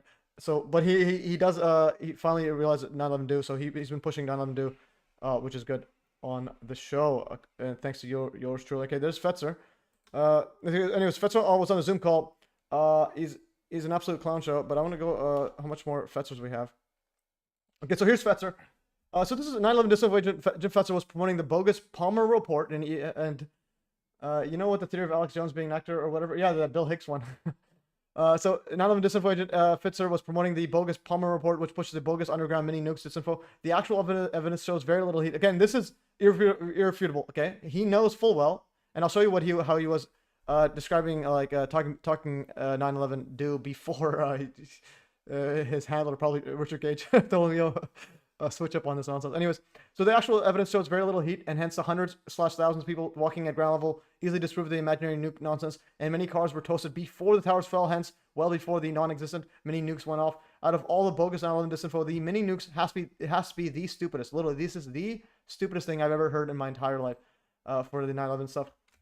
So he was literally pushing this in the emails, in the email thread, and he pushes it in the now he's pushing it now. So destruction of the upper block of the pressure needle. He's saying that there was a mini nuke, whatever that means, that somehow exploded underground, and then it went up right here. And also there's another disinfo part right here. This ground level right here, see this ground level? This is a fake. Yeah, we didn't realize. Okay, this is not the scale. So that ground, the floors up to the bedrock, that's not the scale. It's actually like literally tiny. Okay, and then he's saying that somehow and this was 1400 degrees, yet there's people walking on it, and the basement floors weren't even were barely damaged. Cars drove out; they weren't driving out in 1400 degree Fahrenheit. I mean degree C. That's like 3000 Fahrenheit. Okay, this is degree C, not even Fahrenheit. Okay, nobody was, and then see this radiation pointing out. People survived here, 15 people, and then or 16 people, and when you ask them, he says it's a miracle. He literally just says it's a miracle. Like, what is he talking? Anyways, so that's Fetzer talking absolute nonsense. And now he's saying there's a giant magnetic eddy currents. We're burning buildings and cars due to eddy currents. He's saying cars due to eddy currents. What is he talking about? What is this giant magnet that he's put in the center there? This is a giant nuke. There's a giant magnet. Silent, and it's a silent mini nuke with like, and also it's all, the key part is everything got to be, make it to scale. This is not to scale, and I'll illustrate that in a bit. And again, he's saying that there's a giant, a tiny mini nuke with 1400 degrees C, and people walking around it as if nothing happened. And also, the cars were toasted before they launched the moon. Yeah, definitely. So again, the cars were toasted before the towers fell. So it's like before the mini nuke went off. I tell you. Okay, let's go right here. Okay, Shane says that's why we love you. Okay, epic stuff. Okay, my mumbo jumbo is fast, and so on. So I think this is probably the only channel where you have to like lower the speed instead of speed it up. But even then, even listening to my own stuff, and just listen at like 5x speed. good 10 city blocks, New York City blocks from that North Tower. There's a parking lot, which I'm right over. There are cars on fire that evidently got hit by debris, and these cars are just burning untended to the ground. There's one completely engulfed in flames, and mind you, this is quite a distance from this first building, and those fires began right after the first explosion, and then just got exacerbated by the second one a few minutes later. Across, I'd say a good 10 city blocks. Guys, think about that. He says 10 city blocks, cars were toasted, and then like they're burning and so on. And then that's right after the first explosion, the first impact. And then the second one, they got even worse. But think about it this way. So let's say, let's look at the map right here. I think I could have sworn out a map. Okay, I'm going to go before the towers fell. Okay, so let's take a look at the map. Okay, this one has to load. So look at the map right here. So so there's a toasted car parking lot, but he's saying that it was 10 city blocks away. So it's probably even further out. It's literally further out than this. And let's say the first impact, let's say it's over here somewhere where my mouse is, or even further out. It's on fire. This one is on the opposite side, an explosion, and then this one gets worse. So it's like, okay, so this literally implies that even the explosion was electromagnetic, like directed energy weapon in nature. So not just a regular explosion. So it's like, all right, yeah. So this is mind-boggling stuff, and then I found that in my, yeah, when I was making the part 33 video. So that's okay. That's epic stuff. And let's keep finding what other Fetzer stuff we had here. And also, yeah, I also emailed him. First of all, Fetzer, there's a giant email thread with all the Boston 9/11 truth, and then he says, going to these people, Norman and the other guys are ignoramus, etc. Mocking us. And then I just joined the show. Said, Fetzer, stop talking nonsense, or else your face might start molecularly dissociating like the last time you slandered Dr. Judy Wood. It's like, why does his face do that? All right. And then I'm gonna go even further. Fetzer. Okay, and then history. I think this is a history. Alex Jones with Jim Fetzer. Okay, this is Alex Jones with Jim Fetzer. This is interesting. They've been able to falsify, refute. They could have arranged those interviews immediately. That suggestions become fewer. Top 10 reason number 2 why these hijackers appear to be fake. And taking this But essentially, yeah, there's Alex Jones right there. It's Alex Jones right there, and then there's Fetzer. So it's like it's all just a weird giant crew. Okay, and also, yeah, going back here, he actually did reply later. I'll show you this one here. I actually emailed him. So I said, hi, I emailed him way back in, let's go. I emailed him in December 10th, 2024. He didn't reply. So, hi, James Fetzer. I just wanted to ask if you had any role in Ace Baker's fake 2009 suicide, or if you were not aware he was going to do that live on your radio show. Any info and context for our event would be greatly appreciated. All right, and then he ignored me. And then he says right here, and then I emailed him again I think a month later, last month. And then I said, I'd asked you, hi Fetzer, I'd asked you several times, it was several months ago, but never got a reply. Just wanted to get your thoughts on the Ace Baker 2009 fake suicide. Were you aware he was going to do that? Did you have any role in it? And do you still interact with Ace? What was his reasoning for that? And I'm very curious how this all occurred. And then he says, no, I was stunned and even called the California State Patrol, who put me in contact with the LAPD. They went out to his home and told them, they went out to his home and he told them it was, quote, performance art. I lost the show after that. So he lost his radio show and didn't like it at all. Ace subsequently apologized and has earned a law degree. I featured him in my False Flags and Conspiracies Conferences 2023. False Flags happened, so what? And Gender Affirming Care, the new lobotomy. He's a brilliant guy and I admire him. So he admires the guy that literally lost his radio show. Like, all right, doing performance art. Okay. And then I said, Fetzer, thanks for clarifying and providing details on the Ace Baker situation. I understand you view him highly, but unfortunately there are other instances of him deliberately lying. For example, he has uploaded a deceptively muted video of an experiment by John Hutchison, insinuating he was using string, when in fact, the original audio clearly has John pointing out the high voltage wire. I've made a video about it and even emailed Ace Baker to retract and issue an apology for Slander's video, but he has still left it up. I'll report it to YouTube now. And I actually reported it to YouTube. And going back to the performance art, so where's the performance art? Fetzer performance. Okay, so apparently, yeah, so it was performance art. Where's Ace Baker? Yeah, so you call it performance art. I could have sworn there's a performance art right here. Performance art. No, I actually replied saying, interesting. Is he a fan of where's the performance art? Okay, well, where's Marina? My goodness, Marina. Where's performance? Okay, I think it was just in the email thread. Okay, so I'm gonna go back here. Fetzer, performance.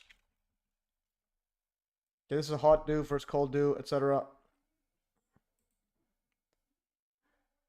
All right. Okay, let's go back here. So this is a giant email thread. He said it was performance art and so on. And then I think I replied, where is the performance? Marina. Okay, I'm gonna go Fetzer, Marina. We need to find this one. This was a pretty good zing. Okay, where's Marina? Oh yeah. Also, he was he caps lock replied to me, so it's like, okay, where's the Fetzer? Oh yeah, so I said, Jim, shouldn't you be busy setting up another performance art? Well, yeah, this was when he was talking to Norman. So Norman, don't hide behind Morgan Reynolds. Said, tell us what do I have wrong and how do you, Mormon, know? And he didn't reply to me that there was low heat. So it's like he just doesn't want to talk about it. So, and it said, Jim, shouldn't you be busy setting up another performance art with a brilliant Ace Baker? Perhaps you can collaborate with Marina Abramovich. I hear she is the best performance artist at all. So with a sharp pain, cut deeply into the middle finger of your left hand, eat the pain. Okay, there's performance art. This Marina, and she's apparently the grandmother of performance art. All right, so we are on another level, guys. I'm gonna search up there. I'm gonna go right back to the email. Okay, back to the email, and we're gonna Marina performance art. Holy, let's go. Okay, so I'm just gonna put stuff there just for later reference. Okay, this guy, Shane Mayer says, no such thing as a nuclear bomb. Well, that's a big bomb. I don't know. I think the radiation part is probably overkill on the fear. Have you heard of Sabrina Walls? Yeah, I've heard about it. I think she's, I think she's, disinformation. I think she's just fearmonger. Okay, strong by Bitcoin rejected at 100, going down more than a Kardashian. Okay, so we have, a crypto influencer on the, BitChute. Yeah, Sabrina Walls is a very interesting, it's like the technocracy, I mean, the biodigital convergence. It's like, yeah, I think she's an agent, but yeah, but it's just a bit too much. It just says a bunch of word salads. But anyways, so that's interesting setup there. Anyways, I'm gonna close some stuff right here. See what else. I think we pretty much. But I want to go back to the Fetzer one. So Fetzer is a complete clown now, but he wasn't always that big of a clown. Fetzer. I'm gonna go Fetzer. Judy or do okay. Okay, this is Fetzer 911. Fetzer, I'll go do. Yeah, it's this one right here. So Fetzer knew full well that 9/11 involved directed energy weapons before he joined the disinfo agentry. So here's Fetzer 2007, April 2025. I mean April 25.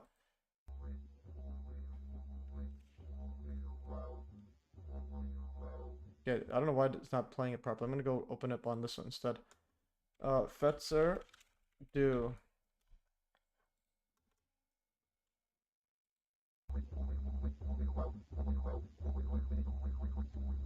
So very sophisticated. Any idea what kind of PM weapon? No, but working more closely at what's available now. For example, on her website, drjudywood.com, Judy's added now a new appendix about multiple kinds of weapons in the laser families. Okay, so anyways, this was when he was supporting Judy Wood, but again, he was more of intel gathering before she got into the Hudson effect, and then that's when he had to switch up.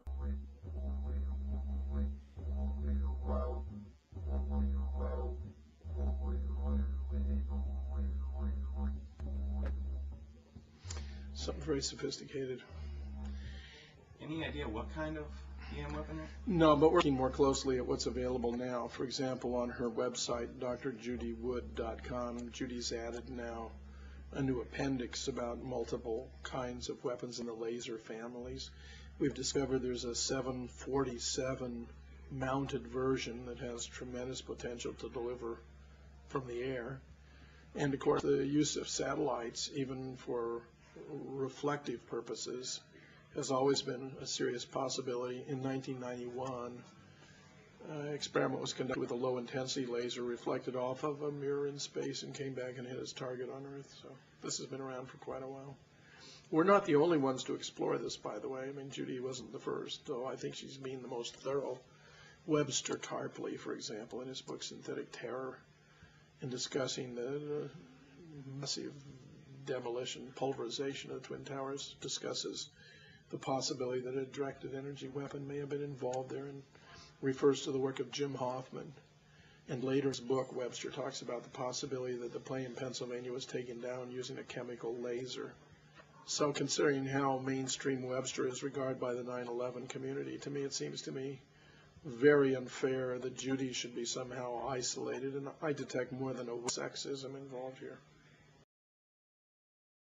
Anyways, yeah, Fetzer keeps going on, but notice that the emphasis on the lasers and all that weird nonsense. So it's like throwing in some unsubstantiated disinfo. 29,000 tons. I'm pretty sure Fetzer was directly involved in 9/11 due destruction. Yeah, it definitely. He has the credentials and so on. And yeah, I read your note there. That was pretty interesting. So that's Fetzer again pushing that stuff. And again, they all know this. It's like even Bolin. So again, it's like everybody knows this. This is Christopher Bolin was the first person to actually connect 9/11 to do was this information Christopher Bolin. Now he's talking about just what was it, thermite or something. And again, just blaming Jews and so on. And he literally was, I think, the first person to coin the term Jewish space laser. All right. So this is laser beam weapons and the collapsed World Trade Center. This is February 14th, 2002. All right. This is like literally just a few months later. It's like 6 months later or something. 6-7 months. It says right here. The laser beam weapon causes collapse of the twin tower of the World Trade. Physicists who worked on the original infrared beam weapon has reason to believe so. And so on. It's immense clouds of concrete dust rolled out. Again, notice the concrete dust. You mean steel dust, and so on. And it goes going vaporized victims, but it's more dustified. It's a better term. But then it's saying super high heat fires that had not reached the 3,200 degree Fahrenheit. Against also this high heat and 30-minute interval to necessary to incinerate a body. But it was cold and there's burning dust. Time in the sky. There's not a single block of concrete in that rubble. Suggesting that nearly 425,000 tons of cubic yards of concrete and steel as well, and so on. This director, it literally just says directed energy weapon. Deep infrared radiation was used to bring down. That's what this person is saying possibly, and then he literally says Israel's laser weapon. Like he's literally talking about Jewish space lasers. Like what is going on here? These are the cutting edge, and again, it's always pointing on these laser stuff as opposed to more exotic John Hutchison like wave interference pattern setup, as opposed to focused lasers, in more like a combination of like of radio waves and other mechanisms. All right, so that's this guy. But again, it's like they're all there. It's like anyways, we'll go over some more general gatekeeping stuff and just how control opposition works. But I want to go over to the David Icke right here. Why did David Icke backtrack on his book? This one I posted this way before. Okay, I think this is correction. Yeah, this is way before David Icke's book. Yeah, there's one here. So MES tweet from 2017. Amazing how the first person to connect 9/11 with directed energy weapons was David Icke in 2002. It was actually the first person is Christopher Bolin. He actually referenced, I think, this stuff that Bolin was referencing. David Icke in 2002, yet has backtracked and now pushes the bogus Building 7 demolition 9/11 truth disinfo. So this is literally 2002 book, Alice in Wonderland and the World Trade Center disaster, why the official story of 9/11 is a monumental lie, David Icke. Beam weapons, it is possible that the charges were placed in the buildings at crucial points and exploded by remote control, but we should remember that the Illuminati are not working only with the technology that we see in the public domain. They have access to their secret science and the development of weapons and other technology that is far in advance of anything we see. One example is the energy particle or beam weapon that fires an invisible laser or sound so powerful that it can turn a building to dust. It has been noted by a number of observers that the debris was turning to dust as it fell through the air, and not only when it struck the ground. The television evangelist Dr. Robert Schuller said after visiting the site that there was not a single block of concrete in that rubble. Some 425,000 tons of cubic yards of concrete simply disintegrated, most of it in immense clouds of dust, and steel as well. So things are falling and turning dust at the same time. And then it says right here, brief flight source submitted. It's trying to push some just interesting, but it's insinuating explosives. But if this is real, it's probably something else. Well, definitely, it's definitely something else. It says German physicists could be developing a beam weapon and so on, infrared technology and plasmoids, laser weapon. It's quoted saying that there's evidence of direct energy weapons using deep infrared radiation used bringing down the World Trade Center.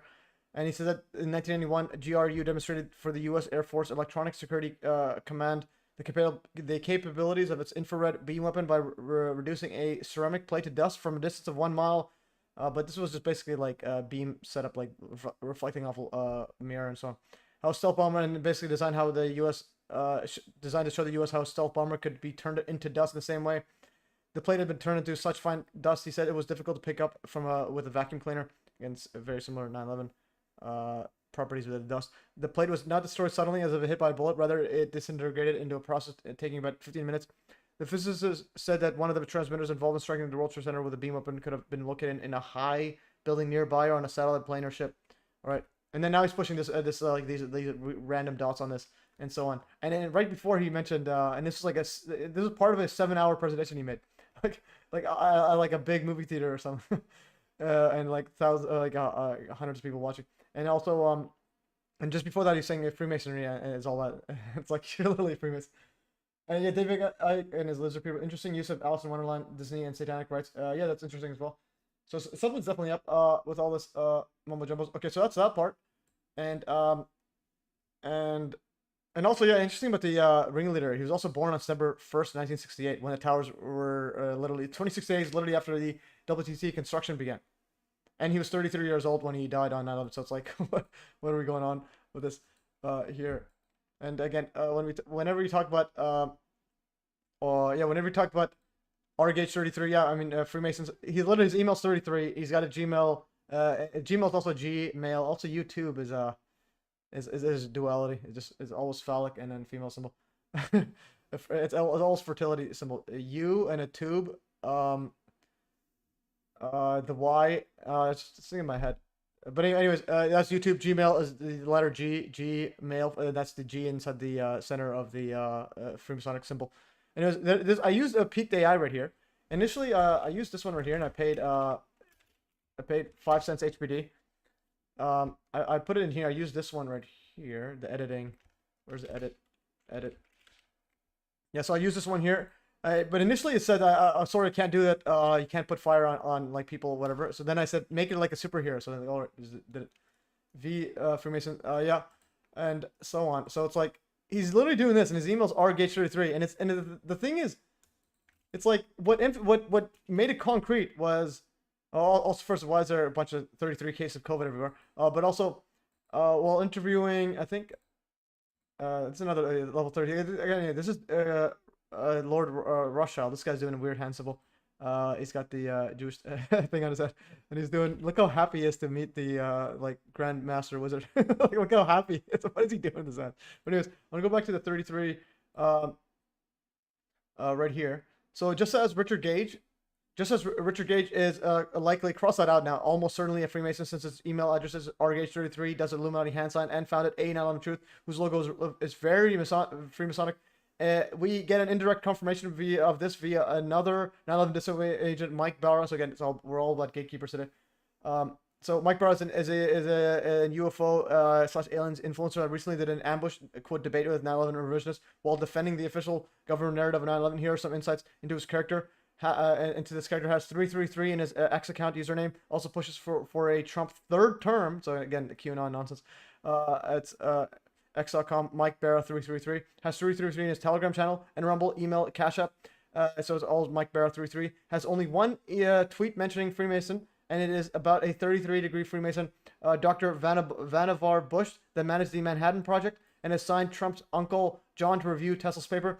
That's actually pretty mind-blowing. Has a Freemason tattoo. He says he got it during a party. During what appears to be a Diddy freak-off party / Freemasonic initiation ritual. So this is indirect confirmation that this guy is legit Freemason. So he's got this in his email, RGH33. He founded Architects and Engineers for 9/11 Truth. You can literally, this is literally the same. There's a G there. If you rotate, these line up perfectly with this, with these the increments in the ruler. And again, it's just very, very Freemasonic. And Mike Barr 333, he's got the whole QAnon nonsense of Trump stuff here, and he's trying to push all the UFO community to. So this is your intermittent reminder that the following members of the so-called UFO community have never denounced the attempted murder of President Trump. So he's saying these guys here, and this is the Aliens History Channel guy, Giorgio Distopoulos, Scott Waller, Billy Carson, Jimmy Church. But basically, what the shooting was also like biggest fake nonsense of all time.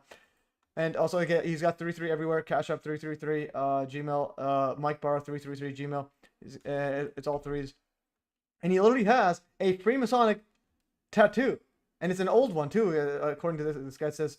So this person says, "Is this real?" He says, "Absolutely. Long night at Vegas. There was a limo, champagne, and a stripper involved. We both woke up with new tattoos and hangovers." And then I said, "With that thick," and this guy says, "With that thick of lines, that's an old Masonic tattoo." Okay, so you're a controlled opposition. Dang, I had high hopes you were not a Mason. And then this guy's saying that he's still saying he's not a Mason. But I'm like, what? Okay, and also again, you search Mike Barra on Reddit. On Telegram, you see everything. So Mike Barra. So he replied to me because I kept egging him on. So I said, "Which Freemasonic degree was your Vegas initiation ritual for?" He says, "I'm not a Freemason." I'm like, this guy's saying, I said, Mike Barra reneging on his Freemasonic oath.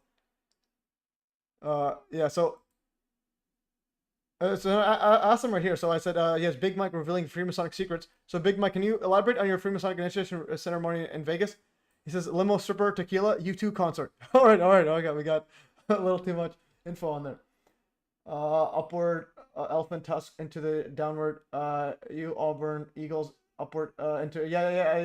That's another thing. I'll see the duality. It's always the in and out, input output. Even Bitcoin. Bitcoin is it's just ones and zeros. Bit is like 1 or 0, so it's like duality. Everything is duality and so on. Yeah, male stripper. Yeah, might have been a male stripper. He never mentioned it was a female stripper, so that's probably part of it as a probing.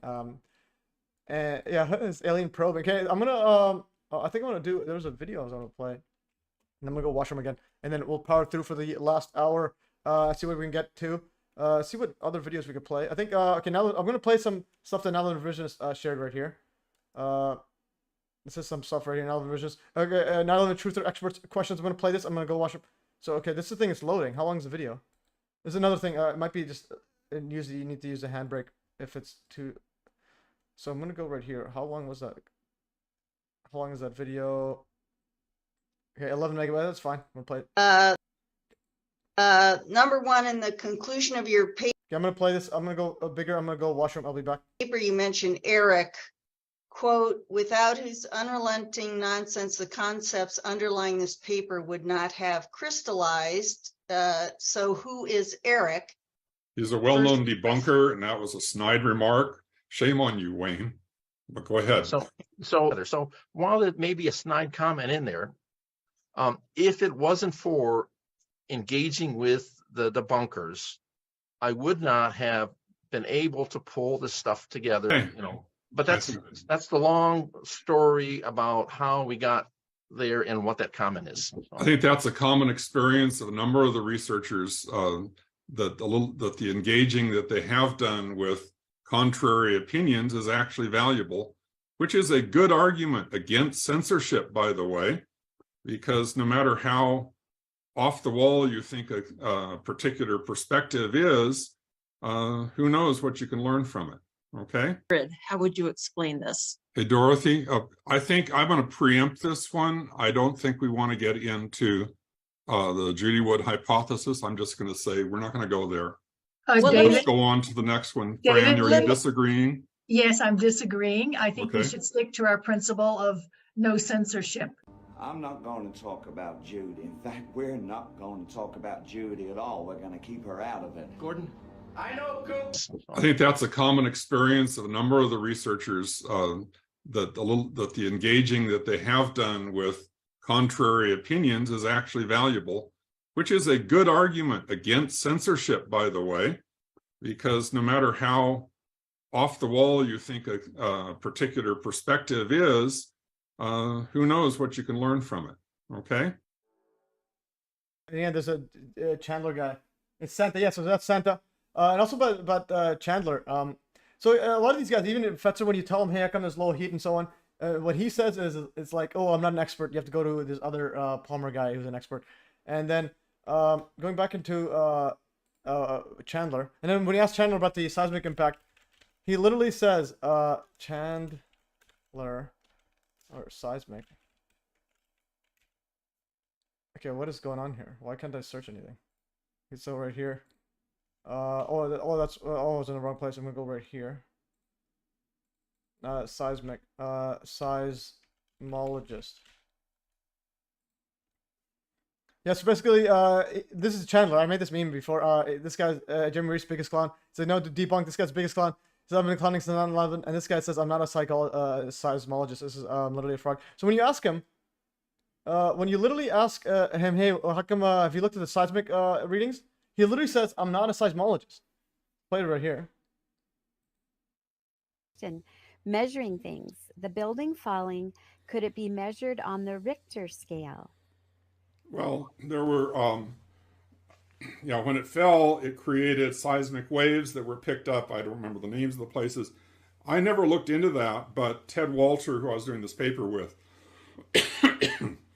has done some, and then there's some other guys who have looked at the seismic signals that they picked up from 9/11.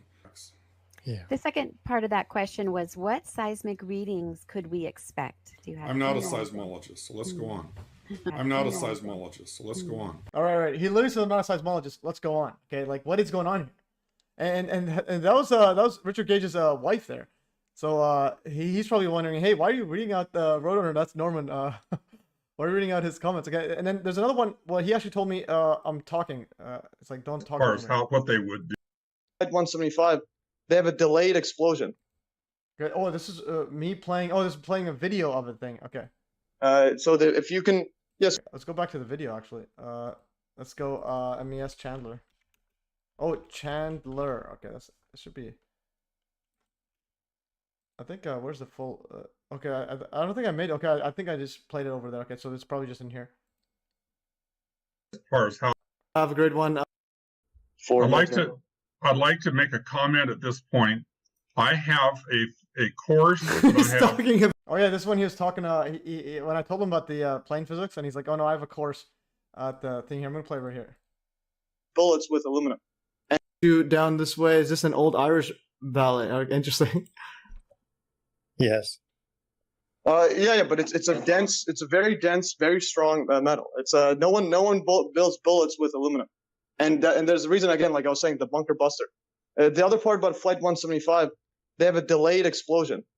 So that if you can, so what I'm saying is there's no plane crash or any kind of kinetic crash with just a fuel carrier that has a delayed explosion through like 100 feet of steel. And then, so if you look at the footage, the explosion is well after it gets absorbed into the building. Again, very, very similar to a bunker buster missile. And again, there's a reason why they use bunker buster missiles instead of just any ordinary missile. I'd like to make a comment at this point. I have a course. He's talking about his physics course. Yeah. This is the one I was like, Richard Chandler, what are you doing? Or David Chandler. Created physics course I've created for homeschoolers as part of my business on the side. I've chopped off the first semester's worth of it, and I've relabeled it Physics for 9/11. I made a link specifically. I put it on my website.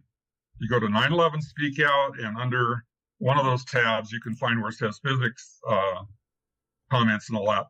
You can actually get an entire first semester course taught by me on the whole thing. Has all the stuff about energy, momentum, everything else.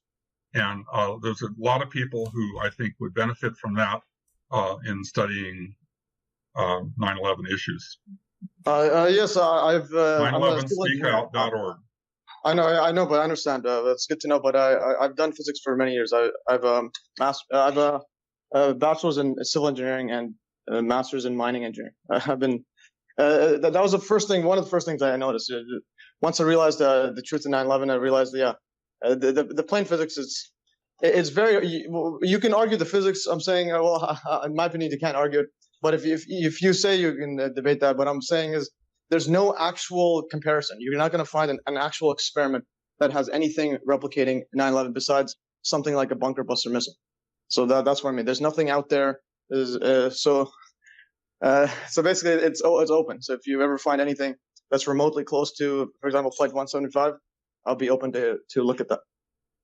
If I may, regarding the Pentagon event and the seeming lack of debris, fragmentation, etc., one would recall the video played earlier of the F-4 going into the concrete wall that literally dustified upon impact, and would tend to explain why we don't seem to see as much debris at the Pentagon scene as one might expect.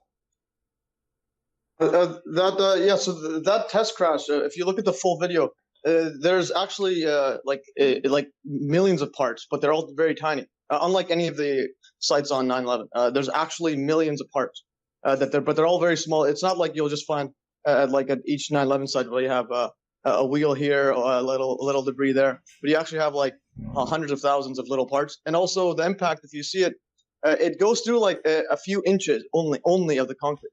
Like it barely even dents the concrete. So and my contention is, if a steel beam, even if it has windows in between, same thing. It would not go through. Maybe it would dent it a tiny bit, but nothing. But certainly not a delayed explosion like a bunker buster. I have a different analogy for you. This guy jumps in as well. It's like they're all trying to force me. Yeah. What's crazy is they're all double teaming or triple teaming. That's pretty funny. Field interference in the house. He says Matthew's spiritual successor to Michael Zabor, Dr. Wood's student who was murdered. Okay, epic stuff. Thanks for the comment there. Yeah. Well done in the MES conversation. Yeah, it's like you get to a point where it's like when you look at it so much, it's like you know that they're lying, but also it's like you have to be nice because it's being recorded and you don't want to seem like too mean. And there's another one where I've heard he was saying I'm talking over Chandler. There's one where he was saying sorry, excuse me, I'm talking. Was that this one or maybe a different one? Excuse me.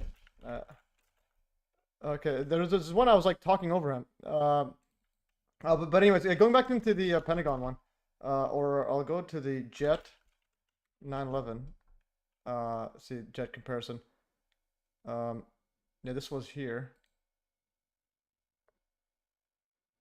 Okay, and this is interesting. 1 minute 19 seconds. I was gonna go with comparison.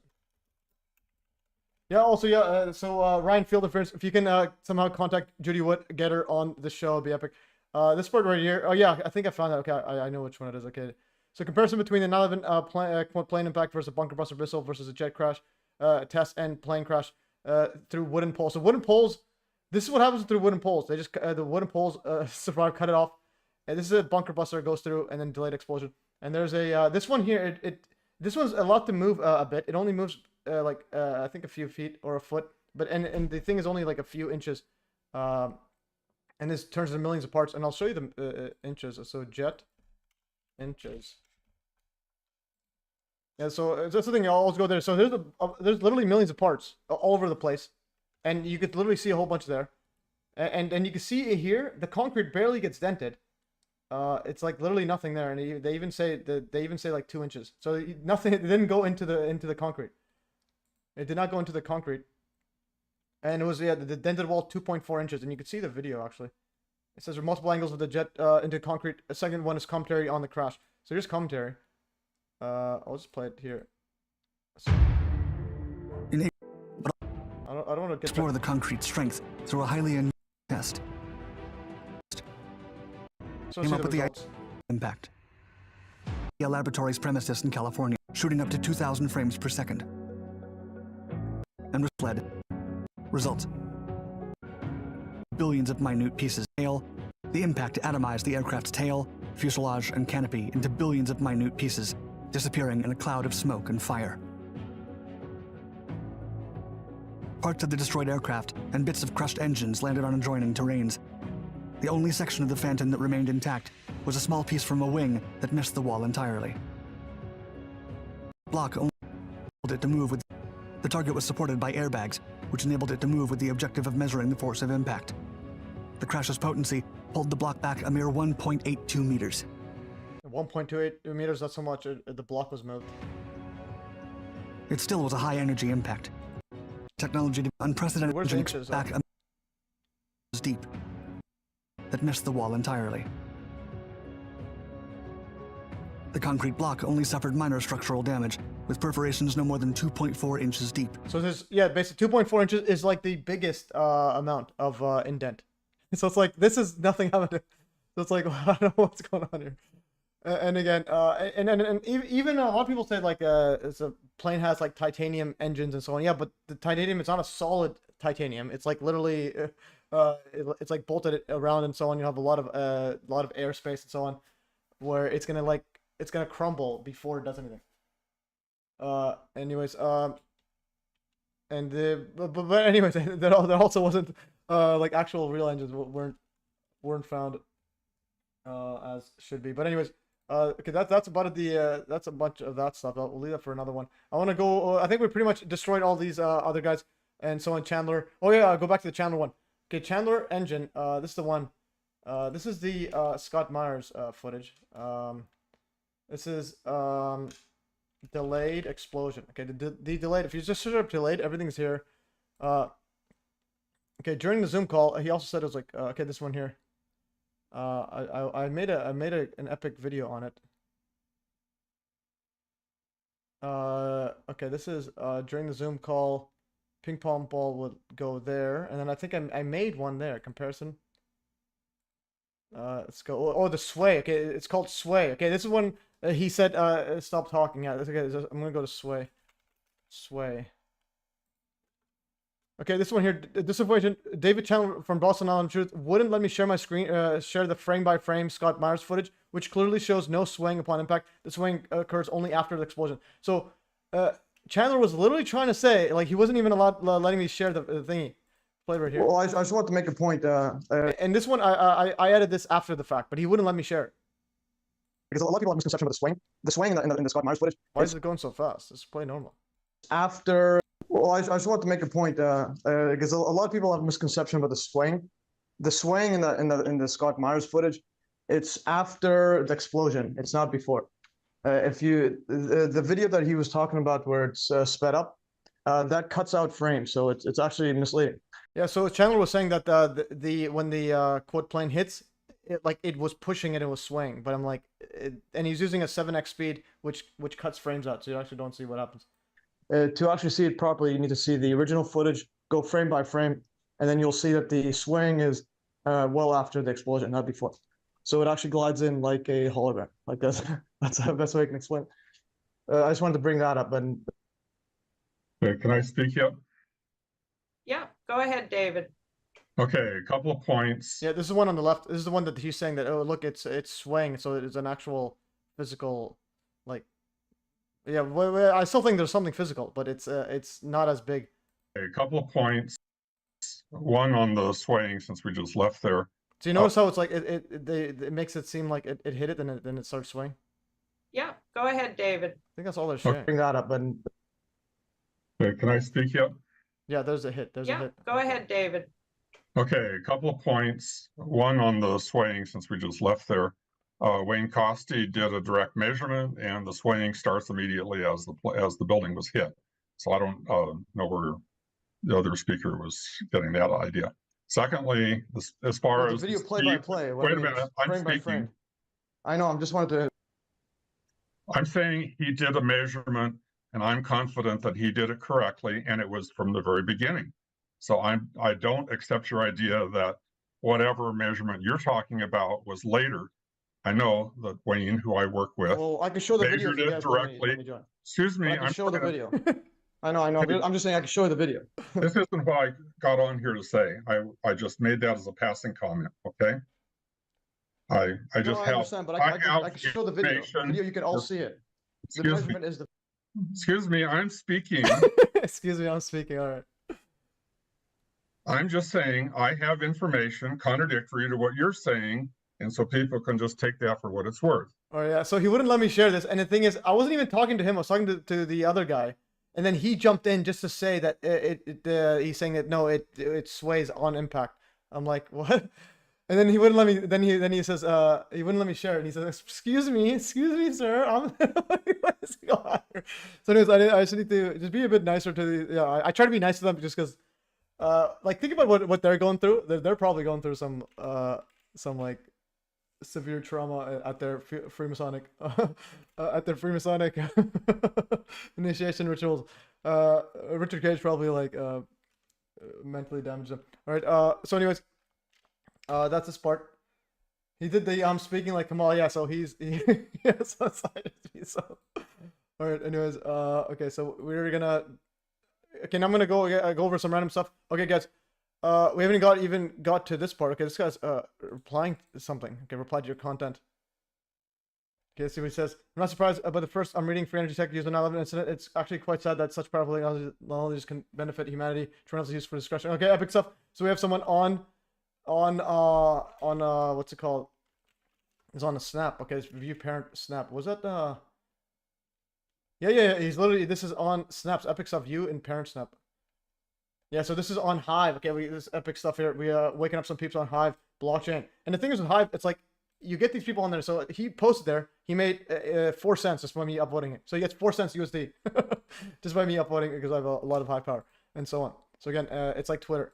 You can go in here and share. You could, and the cool thing is, again, you have one account. You can join any kind of thing. You can post on. This is a different website, but you can use their own thing. It's like, imagine I can post on Threads, on Twitter, on whatever other stuff people use, on Instagram and all that.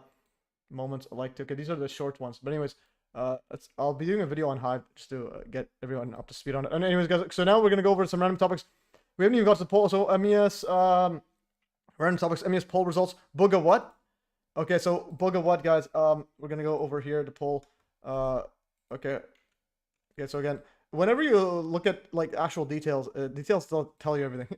Okay, going back. Oh, why is it going? Just go all the way down. Okay, so we're gonna go Booga what? So MES poll results. It's a Colombian Boogosphere. This is from previous one. And the results are in Booga what? So is a Colombian Boogosphere real? I think. Okay, so Stop Booging Me had the lowest votes. Booga what won? So like nobody even knew what that was. No is second place. So no, but it's also it's so ridiculously fake. It's ridiculous. Anyways, guys, and now we have a new poll. MES poll: should MES create a meme coin? Hey guys, should we create a meme coin? Should I create a $sign MES meme coin? I could help it fund the free energy research. So you guys go vote there, and I promise I wouldn't run away with millions of dollars if I raise and then just run away to a different country. I promise I won't do that. All right, so we got this guy here on BitChute. Bitcoin rejected that, going down more than a Kardashian. All right, but anyways, it's gonna post there. What's going on here? Can't even share a link. Like, what am I doing here? Just share a link. Anyways, BitChute is just ridiculous. Like, what are you doing? Okay, anyways, guys. So should I create a meme coin? I put a maybe. I just gotta do the work there. If somebody wants to create a meme coin for me, that'd be pretty cool. Maybe do it on Solana or on the Hive blockchain, actually. Okay, Leslie McKenzie chatting with historians. Okay, so this is, and another thing I wanted to show was here, the meme coin. This was also highlighted from here. I'm gonna just open it up. Yeah, open. View and channel. Oh yeah, this is the meme coin. Okay, that's Clown World. Go to Clown World. Clown.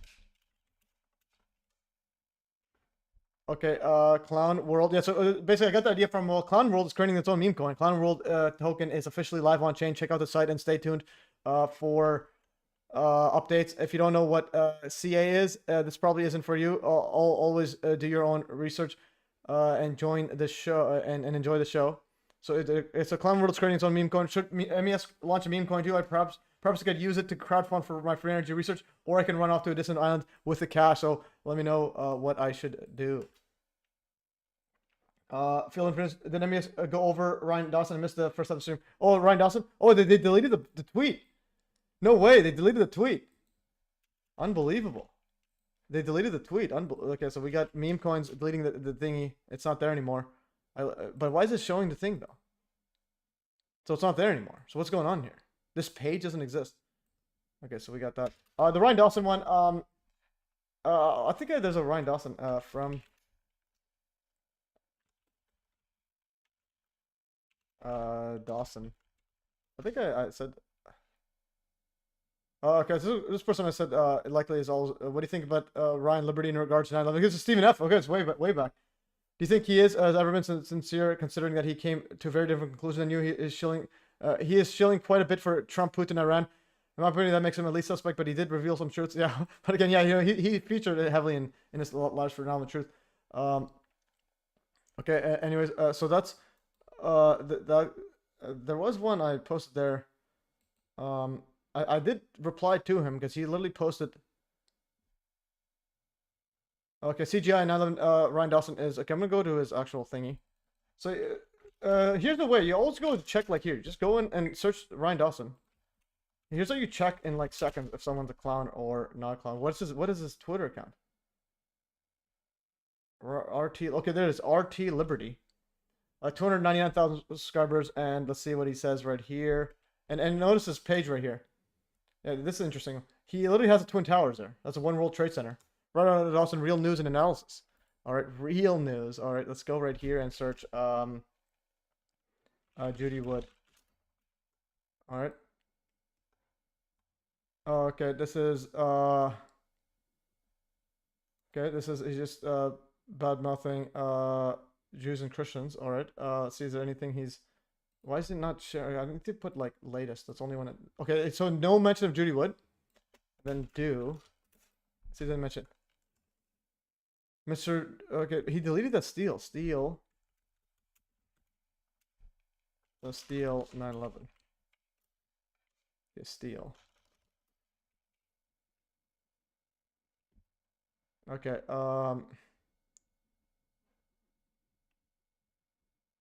Wait, he's promoting Klaus from Fire? No, apparently he's promoting the mainstream narrative. He's replying to Jake Shield, another disinfo agent. He said the World Trade Center and Building 7 are the only steel-framed skyscrapers that have fallen from a fire in the entire history of the world. He says not true. Several buildings have collapsed from fire, and WTC was also unique in that it had another building fall on top of it. WC7 had another one fall. Which one fell on top of it? Okay, Tehran fire. Oh, this is a Tehran. That's like a tiny high-rise one. No, the tiny one. Oh, that's Stephen F says that's not by me, by the way. Another quality Stephen. Wait, that's not you? That's not you, Stephen? I'm like, which one is it? What is going on here? So we have multiple Stephen Fs. Ryan Dawson promotes the official story. What do you expect it would look like? You expect to fall in any other way? Have you ever seen a building tip over like a tree in the woods? They always fall straight down. Here's a steel framed building falling from fire in Iran. It wasn't hit by bullets. It also has squibs. It doesn't. It goes in its own footprint. Where do you think it's going to be? This is the Tehran one. So what's interesting, he doesn't realize is the Tehran one is literally irrefutable proof that towers turn to dust. Like the Tehran one, where he's looking at. You go right here, Tehran. So when you see Tehran, on my Telegram, some posts are the just updates from Attila in Iran. Once Trump told Iran to evacuate and the etc. Okay, and this is MES going this MES going undercover to prevent Iran from launching retaliatory nukes and starting World War III. Okay, and there's MES in undercover. There was the Iran building. Okay, where's that building? Okay, there was a rubble. Compare. It's gotta be something. Okay. This is compare. This is the Plusco one. Okay. Where's the Plusco one? What is the Plusco? Okay, what is Plusco? Is that the Iran one? I think it might be the Iran one. Oh yeah, it is Tehran. Okay, so that Tehran one. This right here. I'm gonna go. I'm gonna just so it's easier to find it. Plusco building fire collapse in Tehran, Iran.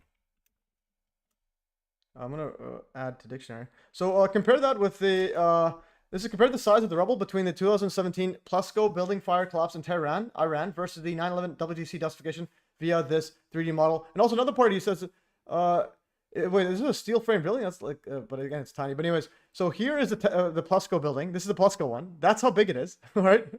This is to scale. I downloaded it to 3D model of myself. That's to scale. Plusco, and it's a gypsum building. Yeah, he's saying it's steel. Is that actually steel? I don't know. Plusco is a landmark, and it's 20-story steel. Yeah, it doesn't. There's no mention of steel. There's no mention of steel on it. So like, what is it made of? Anyways, so ruins of the building. January 19th. Interesting. January 19th. So again, 119. So again, 9/11 rearrange. Going back here. Okay, so again, I can't stress enough. That's how big this building is. The rubble pile is bigger than 9/11. So there's a rubble pile. Look at the truck right here. There's a rubble pile of this building, and compare that with the Twin Towers, that they're literally ground level. And this is I think building 4, just like sliced in half. Yeah, so we got literally this. They're walking on it. Yeah, so you can see this is the truck right there. This is a truck right here. Look how tiny it is. Look how big the rubble is. And these are on ground level. This one, these people are on ground level away from the impact zone. So I mean, away from the rubble. These ones are on top of the rubble. They're literally on top of the rubble at ground level. Like, okay, and then this is the exterior lobby columns are literally on the ground. Exterior lobby columns are not crushed. So the rubble pile here is bigger than this. And this rubble pile is bigger than this. Think about that. This is bigger than this, and this one here too. So again, we can't stress enough. We'll reply here. Are you blind, Ryan? The rubble pile of the Tehran building is much bigger than the Twin Towers. Since those turned mostly to dust with cold dew technology. All right. So anyways, just trash them out here, and then put some links here. This is okay. Let's just copy image. I think oh, that was this was whoops. I copied that. Okay, this one like that. Here, MES, we're calling out peeps. And I think he deleted the one about the steel. I literally told him, or something about the Pentagon. Saying, look, there's debris at the Pentagon. Why is it doing this? I have to click it to copy image. My goodness, everything is annoying. Okay, so now this one goes here. Okay, now when you click it, it goes like that. Okay, I'm gonna click these again. I'm gonna do this. Okay, like that. Man, this is just annoying AF. Okay, we are calling them out right now live. And then I'll always go to the X thread dust. Whoops, dust. Thread. Okay, it doesn't do it. Okay, so to find my threads, you just go here, dust on MES links, Spartan dust, WTC literally turning dust, X thread, and then just because it shows a preview. All right, there's that and that, and let's see. Are you blind? The rubble pile of the Tehran building is much bigger than the Twin Towers rubble since those turned dust with cold dew technology. All right, so we all right, and also this guy also says another thing. I think it's the debris. Okay, yeah, so he's pushing. You didn't look very hard. There's debris here, like behind like 4 buildings, and so on. And then I think he deleted the plane. Okay, it's like Pentagon. Okay, so he's pushing the official story. Like, how stupid do you have to be? Gage thinks the missile hit the Pentagon. He's retarded. No, well, I never say missile. Okay, Gage is charlatan, airplane denier. This guy's an airplane pusher. Okay, this guy is an absolute. He's pushing the. Like, what is this guy? Okay, so anyways, this guy is an absolute clown show. I caught Dawson early in putting weird occult imagery as flashing images in this video. Interesting. Yeah, get that. Share that in ASAP if you have links. So again, Ryan Dawson is an absolute clown show. It's like, yeah. The usual. Anyways, that's Ryan Dawson. We have 35 minutes left. Oh, we have to go. Let's see what else we had in the random topics, and we still have gone through a whole lot of other stuff. And so, anyways, okay, guys. Another part is simply Bitcoin related to MES. Or power through here. Let's see what simply Bitcoin is. Simply. Okay, I think did he? Okay, this person's gone. I'm gonna close some stuff. Okay, there's this. I'll move this over here. Okay, okay, this replied there, math easy. Close some stuff. Okay, there's rgh33 at gmail.com. Okay, epic stuff. That. Close some stuff. Okay, so we're back on here. I'm gonna go simply, whoops. Okay, yeah, so Peeps thinks, this guy here, simply Bitcoin is related to MES. Does this guy look like me? Yeah, this is what's going on here. I watched this video and wonder, is this another MES cousin? What's going on here? Yeah, and also Ryan, yeah, I should have mentioned, so Fetzer actually shared my cousin's video. cousin. He actually uploaded my cousin's video. And he says this brilliantly written and delivered tour de force overview of truth from Iraq, Libya, and Syria, and now the sequel no one asked for, Iran. Iran is under fire again. Trump, parrots, Netanyahu, etc. Palantir, resistance of God of War, etc. Yeah, so Fetzer's literally sharing my cousin's video. Like, what is going on here? Live in the Matrix. Anyways, go back into the Simply Bitcoin. Simply. So this guy right here, people say it's me. That of people are wrong. Okay, Gonzo Johnny says, I like that you got James Cobra on the list of gatekeeper groups. Yeah, definitely. Yeah, you go ask him on 9/11, it's always the same thing. That was whatever. So is this guy me? About Bitcoin. What? 99% of people are yet still individual lost student class at this stage. All right. Anyways, this guy is that me? But and also the cool thing about Grok is again with AI, everything you could just get this to explain it yourself. Like just my goodness, just click the button. Okay, now it doesn't even work. I do not care. Okay, so the next part over here, anti-gravity standing desk and curved giant monitor. Okay, that's I showed that before. For those in the chat who haven't seen, monitor desk. Okay, so I have an anti-gravity desk right now with the standing monitor. I'm gonna start sitting, and it's automatic. Unbelievable. Okay, this is taking forever there. Go right here. Desk. As it lowers, I'm showing it.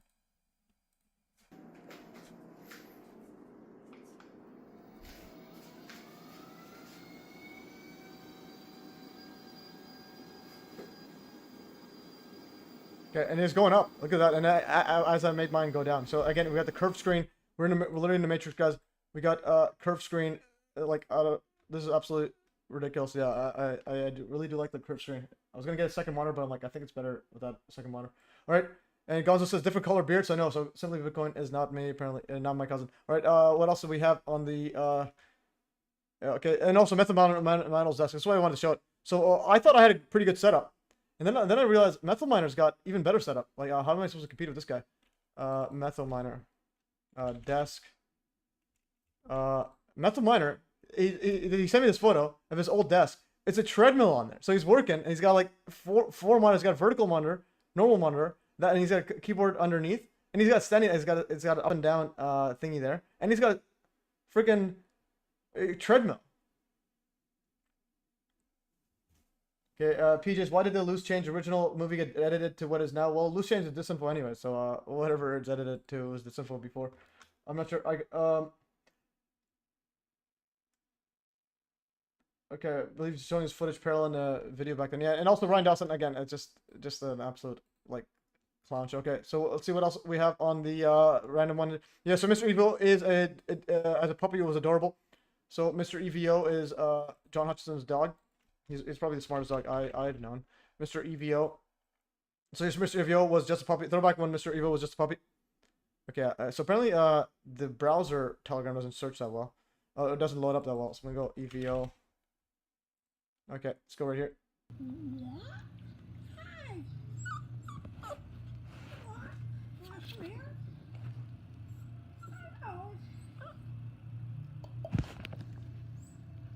You little rascal, you.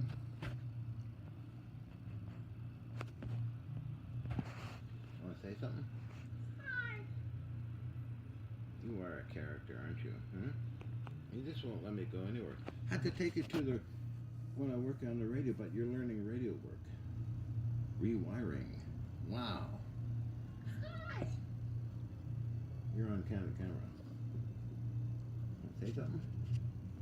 Ooh, what a big nose you got. Wow. All right, epic stuff. So there's the Mr. EVO's absolutely adorable. And also, I think a few days ago, it broke record in my, I do like sunbathing 30 minutes a day. 53 degrees. Apparently this is the temperature of the steel, the plastic or whatever getting heated. So it doesn't technically indicate how hot it is, but it is pretty hot. It's the hottest I've ever recorded at. And you can see that by writing sunbathing. And you see the records I put. So 2023, 48 degrees. And you can see the sweat looking like a crime scene. So 48 degrees and sweat looking like a crime scene. All that epic stuff. And Okay, and then recently, 53. So again, climate change. If you deny climate change, then prove this. Well, again, climate change is, even if it's real, it's just geoengineering. Just by blocking 9/11 free energy tech. So I think I have posters, 9/11 posters. So again, this is another thing. It's like whenever this should be also part of the gatekeeping stuff. It's like narratives and discussions are set up so that people argue strongly over something. So 9/11 posters, climate change is one of them. It's like alt media argues super strongly like it's not happening, etc. And then mainstream argues super strongly it is happening, and you can make arguments both ways, at least a perception of arguments. But 9/11 free energy exists, so who cares about everything else? Problem, climate change, solution, declassify free energy. So it's like there's a solution. You don't need to do all this debating if it's anthropogenic, if it's carbon, geothermal. You don't need all these solar panels and all that stuff, or parts per billion of mumbo jumbo. You don't need to go and measure how much carbon's in the air, how much cow farts, how much cows are farting. You don't need to measure that. You literally got this. So it's like that's how all the world is. Okay. I could I'll send an email to MES and ask him if he could forward to you. It was about karma and consciousness. Well, you could send a link here. You are so 20,000 tons. You can put one right here.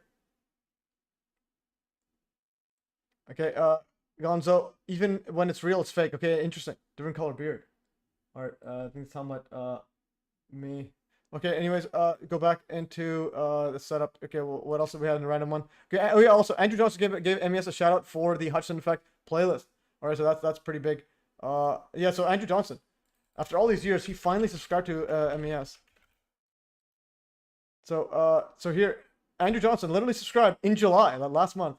From check evidence, subscribe to MES on YouTube. Finally, after all these years.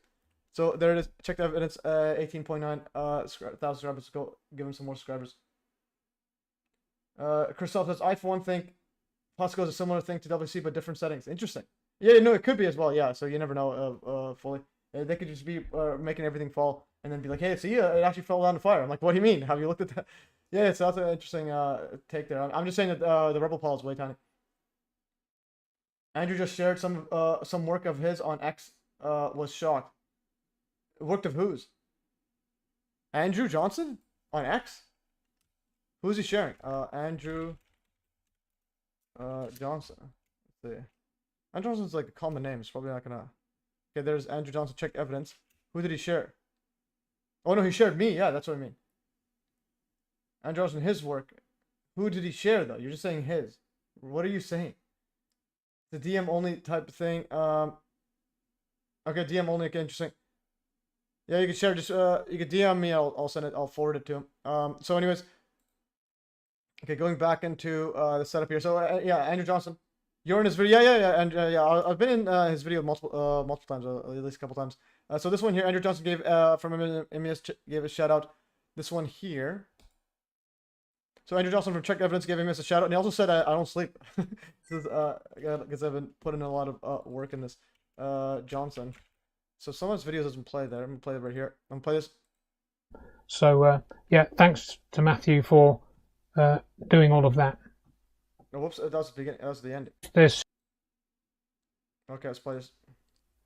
So I need to insert that Matthew Estifo, Math Easy Solutions, has been doing some great work in the background, and he's, as you see here, produced this Hutchinson Effect compilation from 1988 to 1989. Now he was able to acquire, I think, a 1 or 2 terabyte hard drive that John had got, with lots and lots of video footage on there, and so he's got this very high quality capture that he's done with some of the highlights of the levitation and the metal bending, and you will have seen some of these clips before. Most of it is without sound, but that's fine.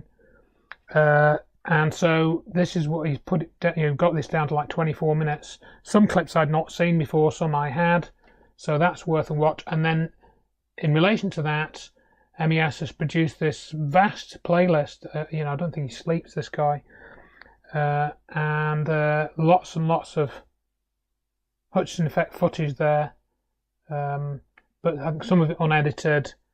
And I think he's got various things here: an interview with John and the Elaine Smithers show, all kinds of stuff, and a 1996 presentation. He recently did a live stream with Gene Manning, but I didn't watch it because it was like 3 hours long. But you'll find all of this on Matthew's channel, so I'm grateful that he's managed to sort of upload all of that onto YouTube, because a lot of John's videos got deleted from YouTube, and I think essentially Matthew's managed to restore some of them. So yeah, thanks to Matthew for doing all of that. All right, epic stuff, yeah. Oh, Tammy doesn't know who Andrew Johnson is. Andrew Johnson is OG. Yeah, he's the OG. Like he helped. It was the reason. Him and Richard Hall was literally when I found out about 9/11.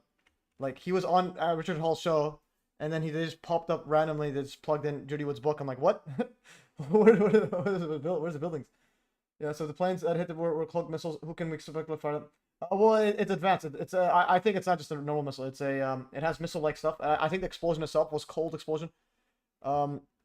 And that it was a projection, like image projection with some sort of, I think a physical thing, just so that I think a physical thing that makes the explosion like at least easier. But it's like, I think it's an advanced setup there. So you're saying, where, who can we speculate it from far and from where? But the thing is, when you have that, you can have it, the conventional ones, the conventional missiles, can be fired from anywhere. They can I think there is Tomahawk. Yeah, so a conventional missile can literally loiter in the air for as long as possible, like for hours. So I said right here, lots of similarities between the Tomahawk missile and the 9/11 quote planes crash and speed dynamics. So listen to the stuff right here. Confirming the use of Tomahawk missiles to carry out its mission in Syria. Here is some background on them. The subsonic jet-powered missiles are low-flying, just about 100 feet off the ground. They cruise at a speed of about 550 miles per hour. Although they can be launched from many different surfaces, they typically come from ships or submarines. They are made by Raytheon, and they cost $1.4 million each. The Tomahawk is 20 feet long. It weighs about 2,900 pounds. A third of the weight is the warhead. According to the Navy, they hit their target about 85% of the time using a preloaded map. That is different than a drone, which is pilot guided. They are linked to satellites in case they need to be retargeted. There's another one that it could loiter in the air for like I think it was the first one.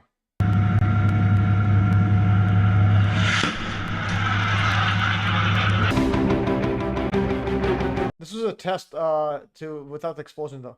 Okay,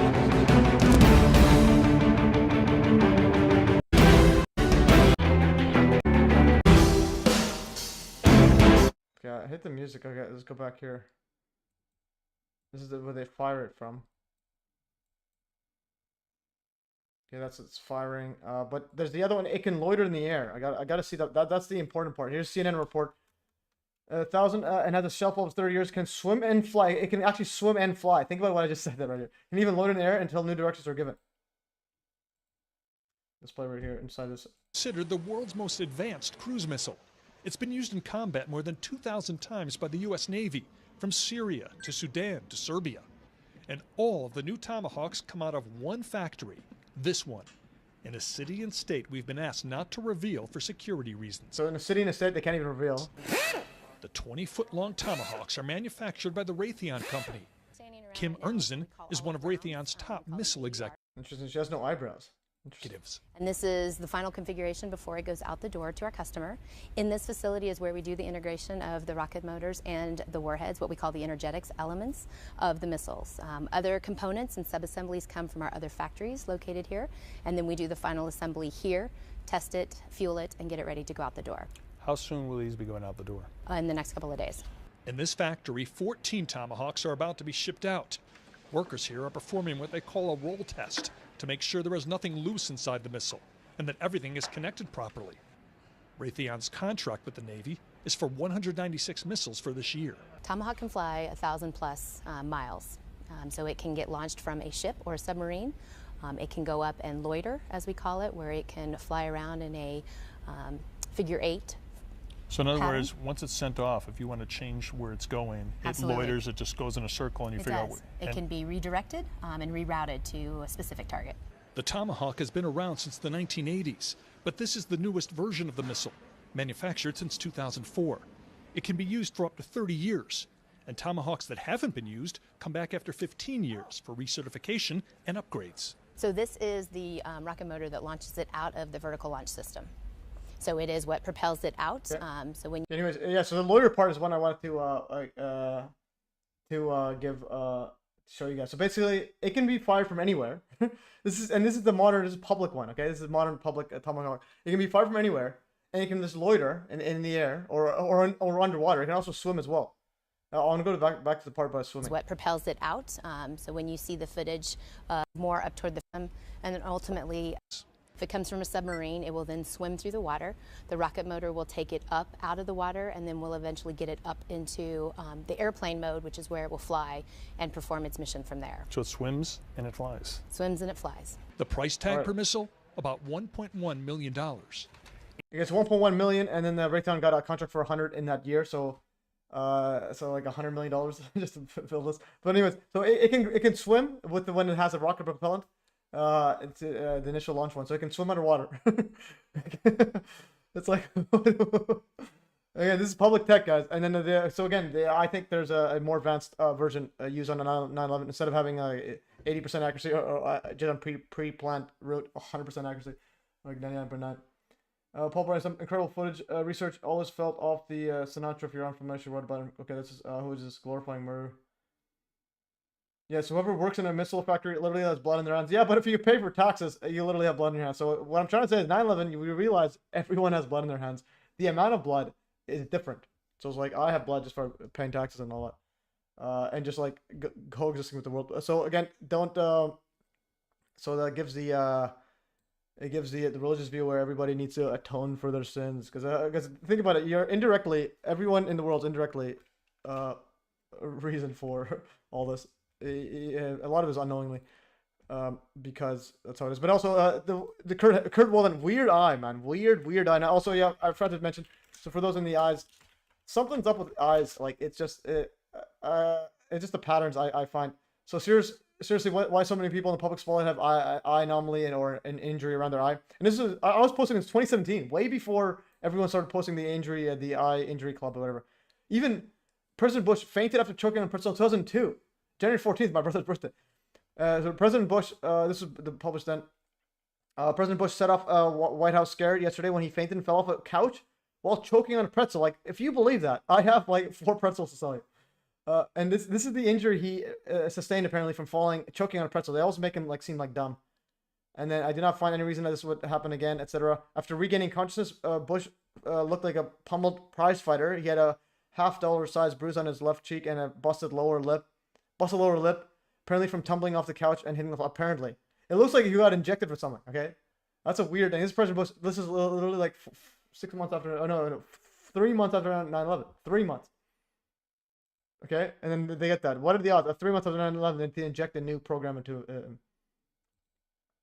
But working directly counts as working in a factory counts as directly. Well, no, semi-directly. Like the person who is actually pressing the button.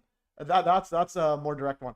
And the person ordering it as well. So it's like a lot of people, they say, oh, these people are starting wars and so on. Yeah, but you're a soldier. If you're a soldier and you're killing people, it's like who's worse? The one that's willing to blindly obey. And also, anyways, here's weird left eye Harvey Weinstein. This guy's literally a robot. This guy's literally the richest man in the world, etc. This guy, a man arrested for stabbing the mother of his child and gouging out both her eyes. This guy's literally some sort of killing machine they formed. And then this person also, this was Trump's secretary, face anomaly, Sarah Huckabee. You got here, what's wrong with the Queen's bloodshot eye? Yeah, okay, the bloodshot eye, etc. Whatever it was, Buckingham Palace was dismissed inquiries and so on. You got this guy missing Las Vegas, police captain found. He's got a weird eye. You got even this guy's got a weird small eye. Again, that's the George Orwell. Even this guy's got a weird left eye, small, and it's very interesting stuff. There's she's got a lazy left eye. This guy's left eye, weird. So it's like, are we dealing with a bunch of like clones? This guy's a bit weird. I know this guy has a weird eye anomaly. I think this one. I think it is just a bit weird. It is a bit lazy, and it's a bit weird. And this guy's Churchill also has a weird left eye. And I can keep going on and on. This guy here is the CNN president. Got weird left eye. CNN fake news. The Putin may have ties to Russia. Okay, that was seen. This guy's Missouri mugshot. Left eye is really weird. And this was a governor. Admits to extramarital affair. Blackmailed alleged as a governor admits to extramarital. And this guy here is also the British quote politician, leader of the Labour Party, Jeremy Corbyn. So it's like, what is going on here, guys? Like, what is going on? This guy here's thought too. Why do we believe in conspiracy theories? And look at his left eye. So why do people question moon landing and then look at this left eye? Like, look at his left eye. This guy is the conspiracy debunker. Let's actually watch the footage of this. It's like, hey, 42 here. Oh my goodness, what is up with his eye? I can't even watch this. Like, what is this? So this is why people don't like MES. And this one here, they deleted the video, but it's like she's blinking like 100 times a second. And this Trump left eye, weird as well, is a weird big eye. Even as a kid, he has it. This guy is just, I don't know what in the world he is. Okay, this guy is the guy from South Park. This guy here, astronaut's DNA no longer matches his identical twin. Well, that's because you're like literally injecting stuff into his eye.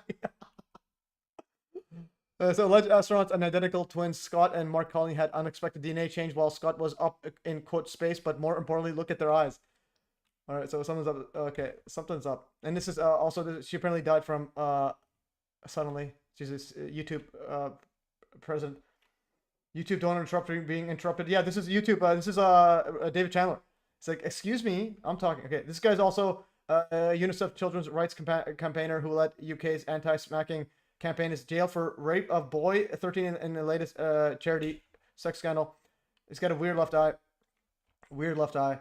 You got here, Police Scotland Yard. They had this guy be greater than a hater, and they also have this guy's weird left eye. Interesting. And Hitler had a weird left eye, similar to the Trump big left eye. Again, it's like lazy left eye and so on. Yeah, it is strange. And also has a weird mustache. Like, you can tell it's a psyop when you have a weird mustache, so that the your look is ingrained in everyone's eyes. Let's go right here. Gonzo says, it's nice to see other people also think nuclear bombs do not exist. Well, again, you have to be nuanced. I think the radiation part is exaggerated, but nuclear bomb in sense of like blowing up with a massive missile, however they do it, whether they break an atom or they just use some other mechanism, that's obviously real. You got you can 9/11 literally alludes to like turning the entire you can like split the whole Earth in half. It was Ford and GM screw nest for alleged Nazi collaboration. Well, they're all just working together. And this guy's even president. This is former President Freemason. This guy is, what is this guy's name again? Why does it just miss it? Okay, let's go back here. I'm gonna go here. This is Theodore or Teddy Roosevelt. Look at his left eye. It's a bit weird. And even as a kid, it was weird. And this guy's Orlando massacre shooter's father was FBI informant. Okay, apparently the Pulse nightclub gunman shooter was FBI informant. And then look at his left eye. It's like lazy, and it's so lazy. It's like, and he's behind Stronger Together. It's like, what? Where are these psyops happening? This one is, I think this was the third party guy. Third party self-proclaimed Gary Johnson. It's got a weird left eye. It's that big left eye. Anyways, I'm just throwing, and this guy's Judge Barr is disgraced former House Speaker Dennis Hatcher from being alone with children. This is like literally the third in charge, third in line to be president.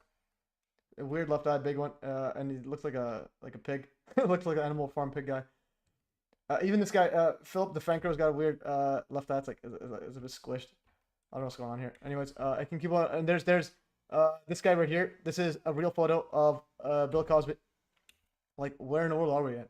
And he's also talking about the Spanish fly. Okay, he's talking about Bill Cosby's special sauce. Okay, let's see the special sauce one. I do want to see that one. Spanish fly and Bill Cosby special sauce. Like, I'm gonna just go.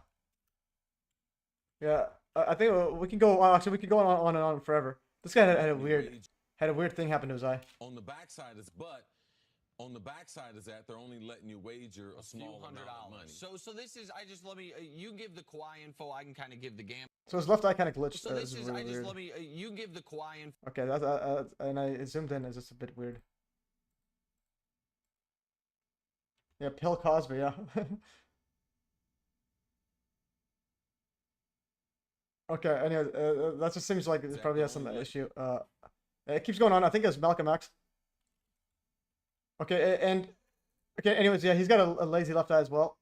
Even as a kid. That was his grandson killed in Mexico. Interesting. He's got a weird left eye. It keeps going on and on. We got even Dick Cheney. Right here. Dick Cheney has a weird left eye. And then Hillary, apparently, U.S. government literally put Dick Cheney on a pedestal. Like, okay. You got, obviously got, creepy Woody Allen. Creepy pedo Woody Allen. And then you got this guy here, literally a robot. Day in the life of the richest person in history. This guy, absolutely. You tell me he's not a robot. You tell me. I dare you. I dare you, and I will not believe you, because I don't care. This is a robot. Anyways, guys, that's the thing. Once you go on the I stuff, here at MES, I look at patterns, and then I just keep going until I lose my mind. Anyways, to illustrate, I can keep going. I think there's another one. I put some funny ones in there. I can keep going on. Okay, this one's pretty funny. Well, even electrical wall sockets have weird left eye anomalies, so that's weird. It's like, what is going on here? And even George Soros has this eye thingy that's dripping down. It's the same thing as Metal McCann. So that's weird. He has okay, why does it exit? Okay, why does it exit there? Anyways, and keep going on and on. Yeah. Anyways, this is a bit too much.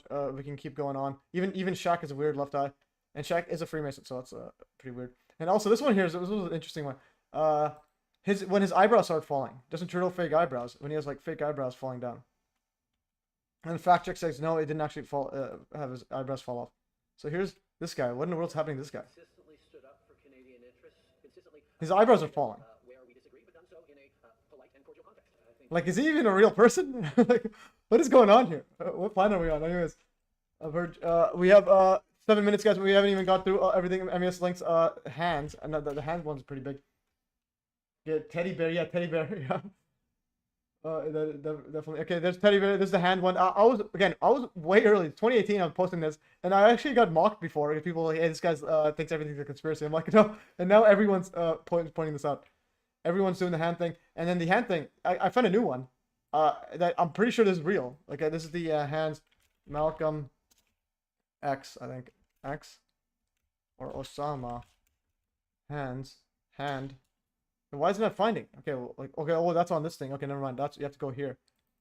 Osama hands. Okay, Malcolm.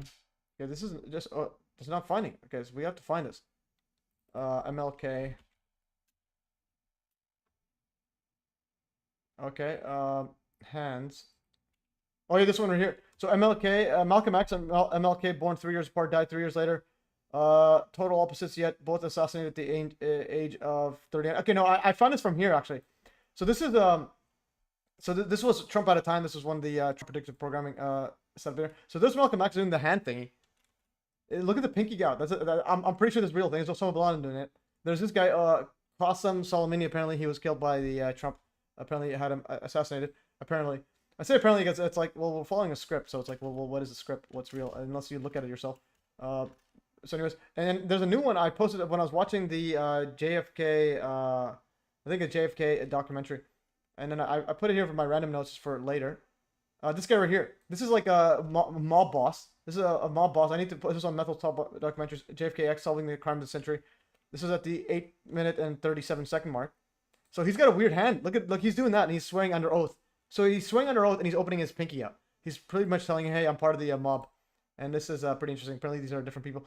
So I'm gonna go to the top docs. So, and this was at 8:37. So again, I kind of go overdrive.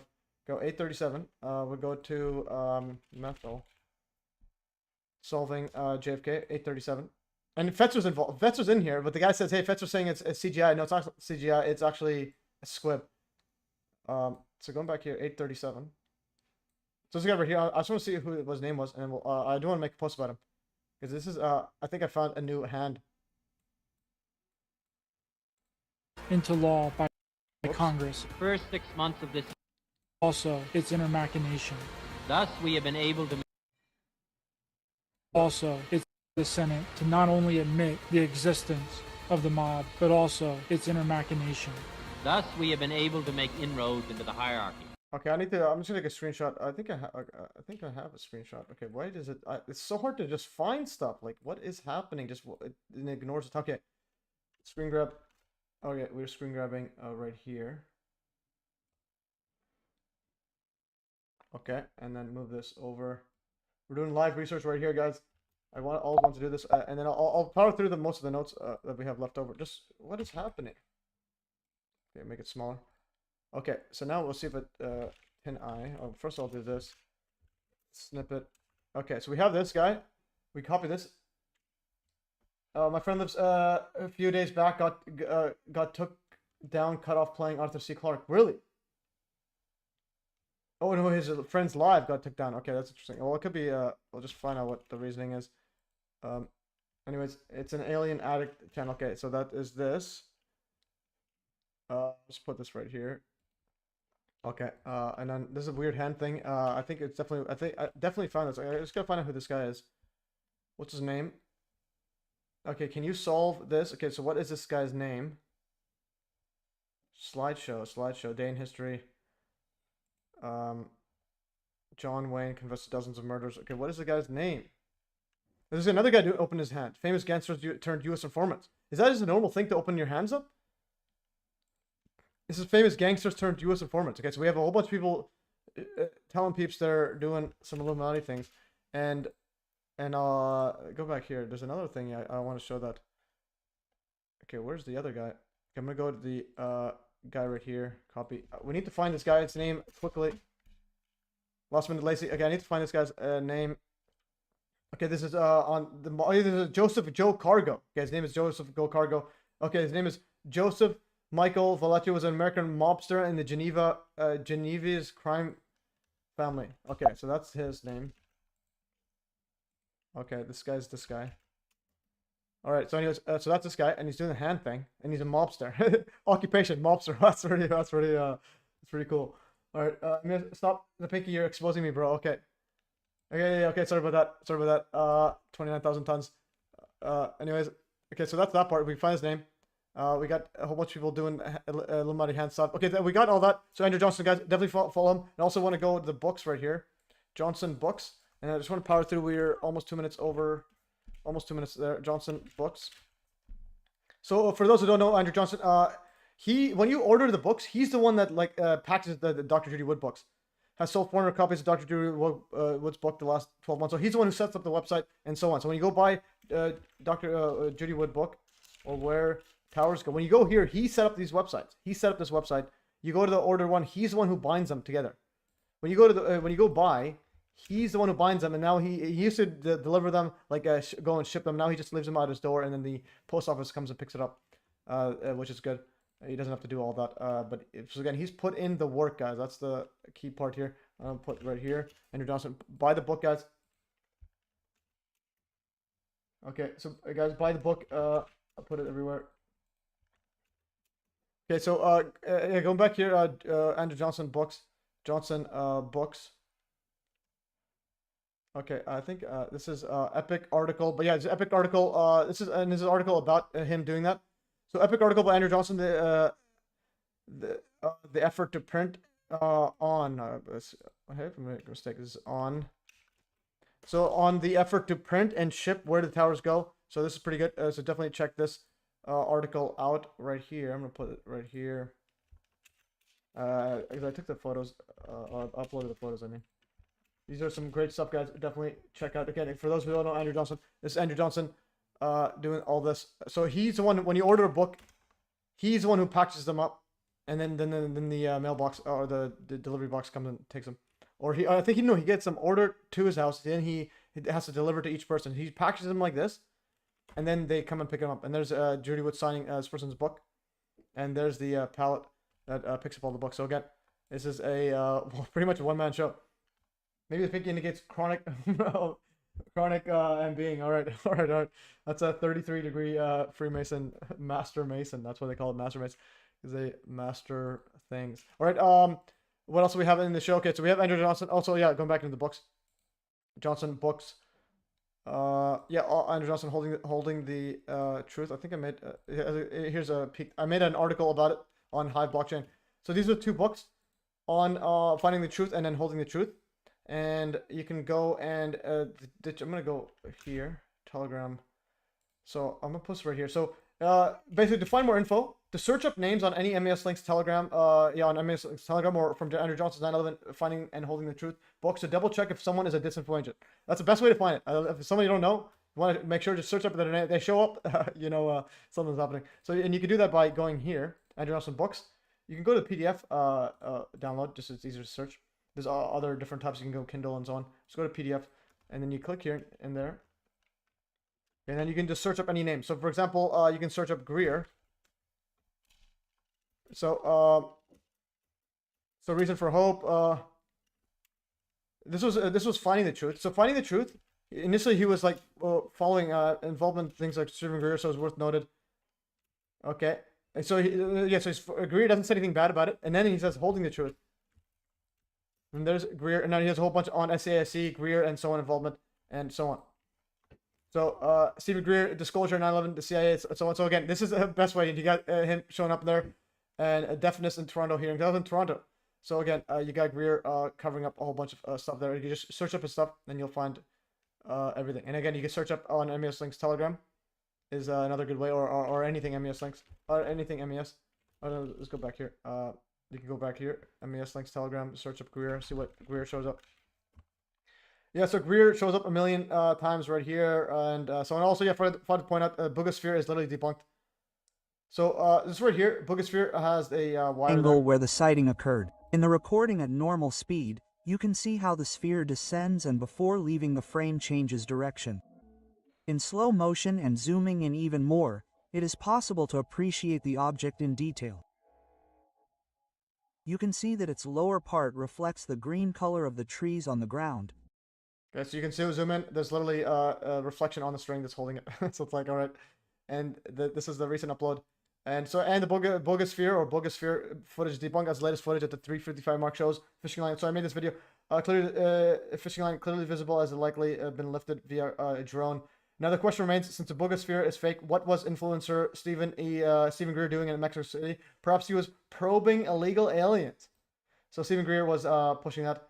So apparently, this was December 18, 2024. So we've been notified that a false character assassination has launched against him and so on. And apparently, these were from 1990s, and so this is him. Apparently, they found his like gay bio, trying to reach other people. I think they called him the Muscular Wolf or something, or the DC Muscle Wolf.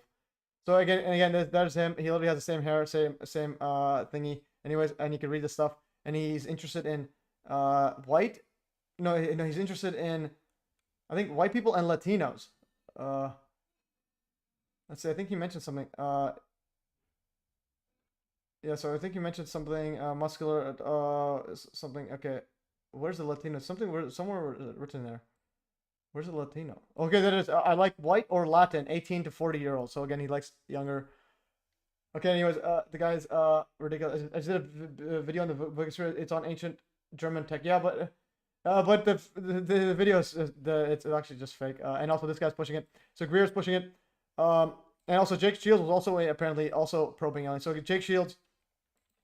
So apparently, Jake Shields is also like he used to be or is what's it called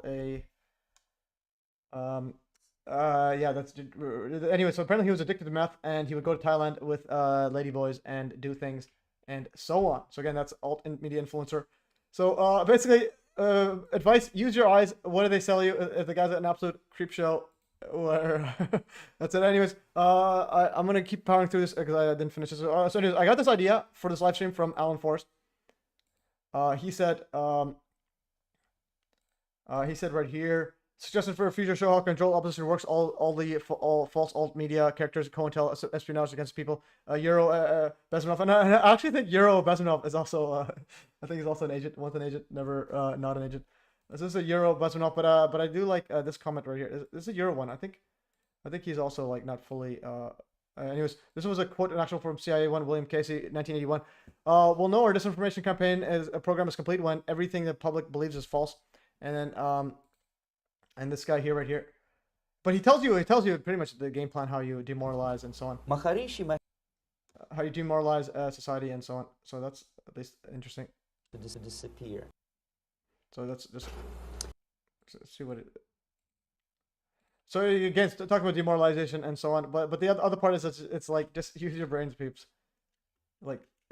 Basically learn mathematics. That's my key. Learn mathematics. You'll know how to prove things if they're real or not, and learn how to derive. Okay, anyways, playing. Okay, that's just got enough time. We'll do it another day.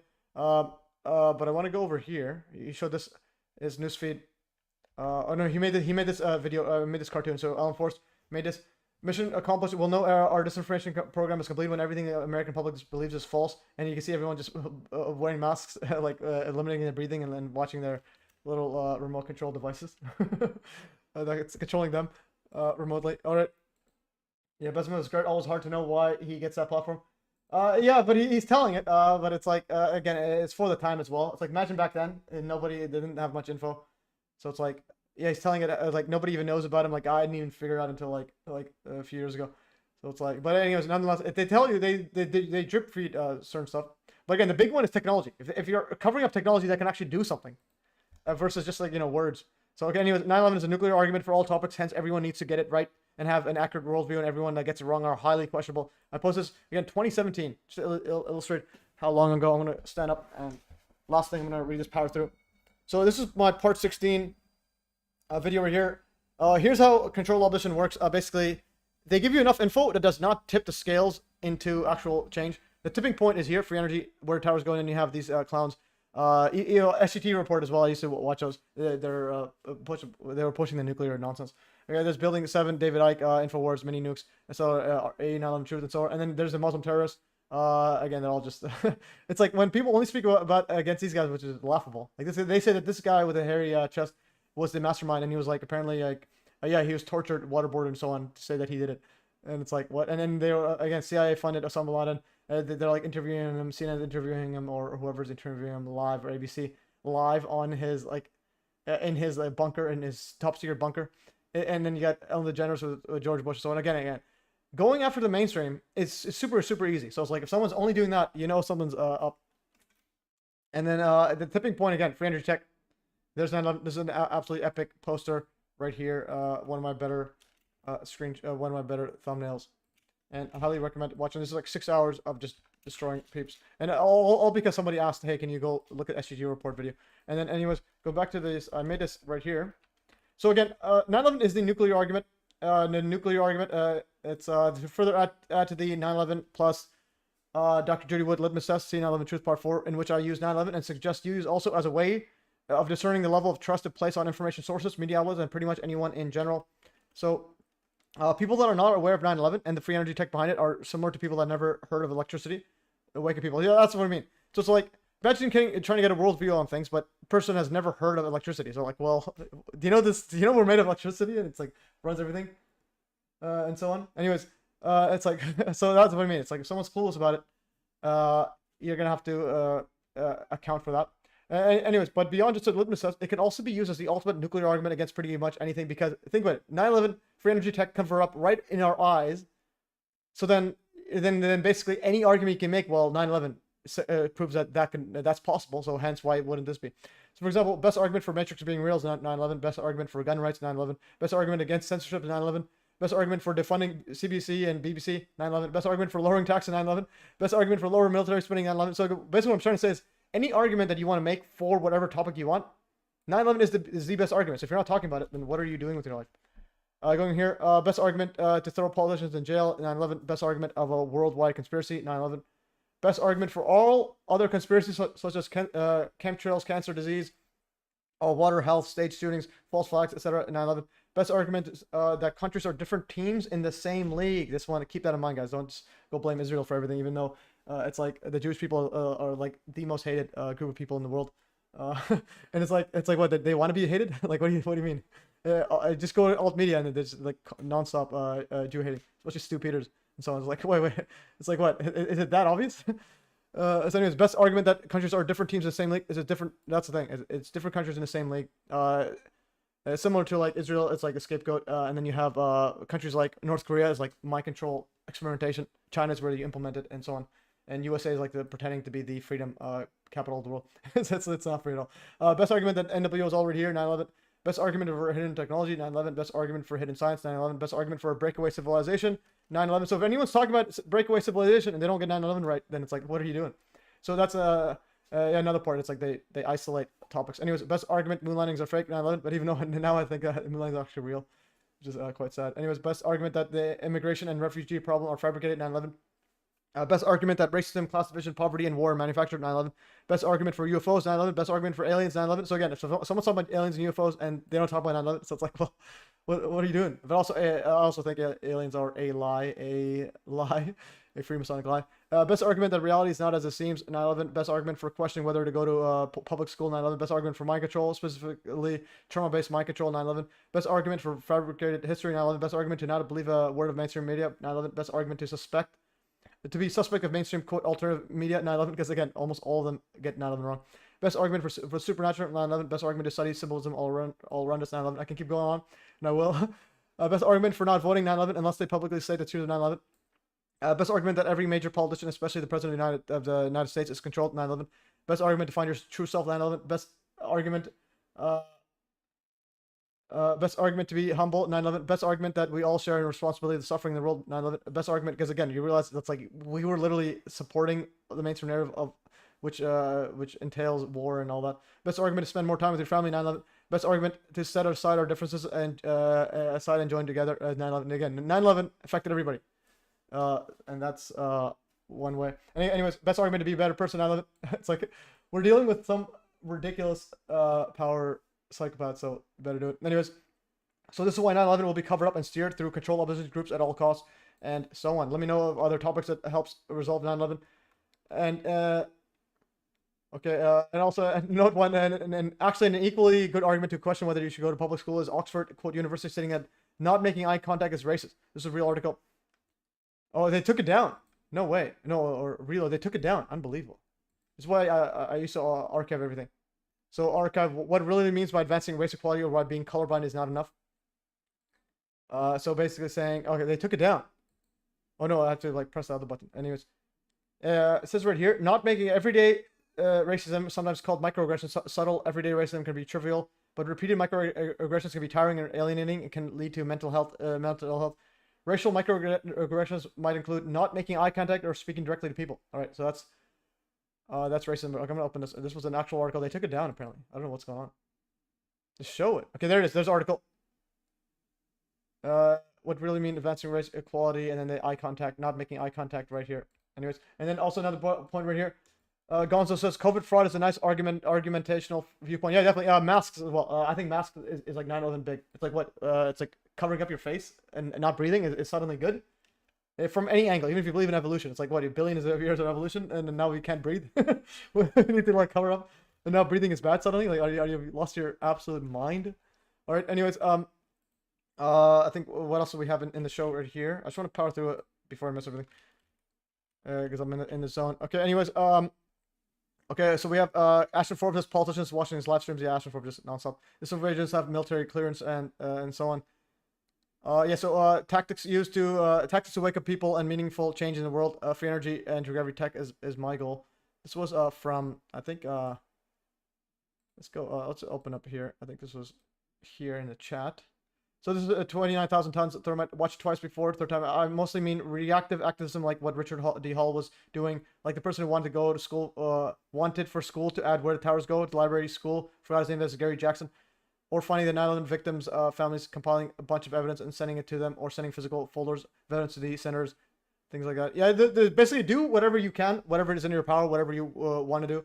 That helps push the cause. But I think the main thing is make the culture open, like where it's like it's just casual that 9/11 is directed injury weapons, and it doesn't matter who you're talking to. That's just the way it is. It's like if they want to talk about it, that's just what happens. But don't try to force things. But just make it like culture. Like for example, my nieces and nephews is like they all know. It's like well they all understand that. Like I just talk to them as if I'm talking to you guys. I'm like and even showing the videos, they know towers are turning dust. It's like what more do you need? Anyways, disinfo tactics. Disinformation tactics basically present all news as isolated events, raise doubts but nothing concrete, blame general entities without nuance, etc. Blame Jews, etc. That's the main one, or they, or etc. or globalists or something. But it's like, well, I'm literally blaming these people right here.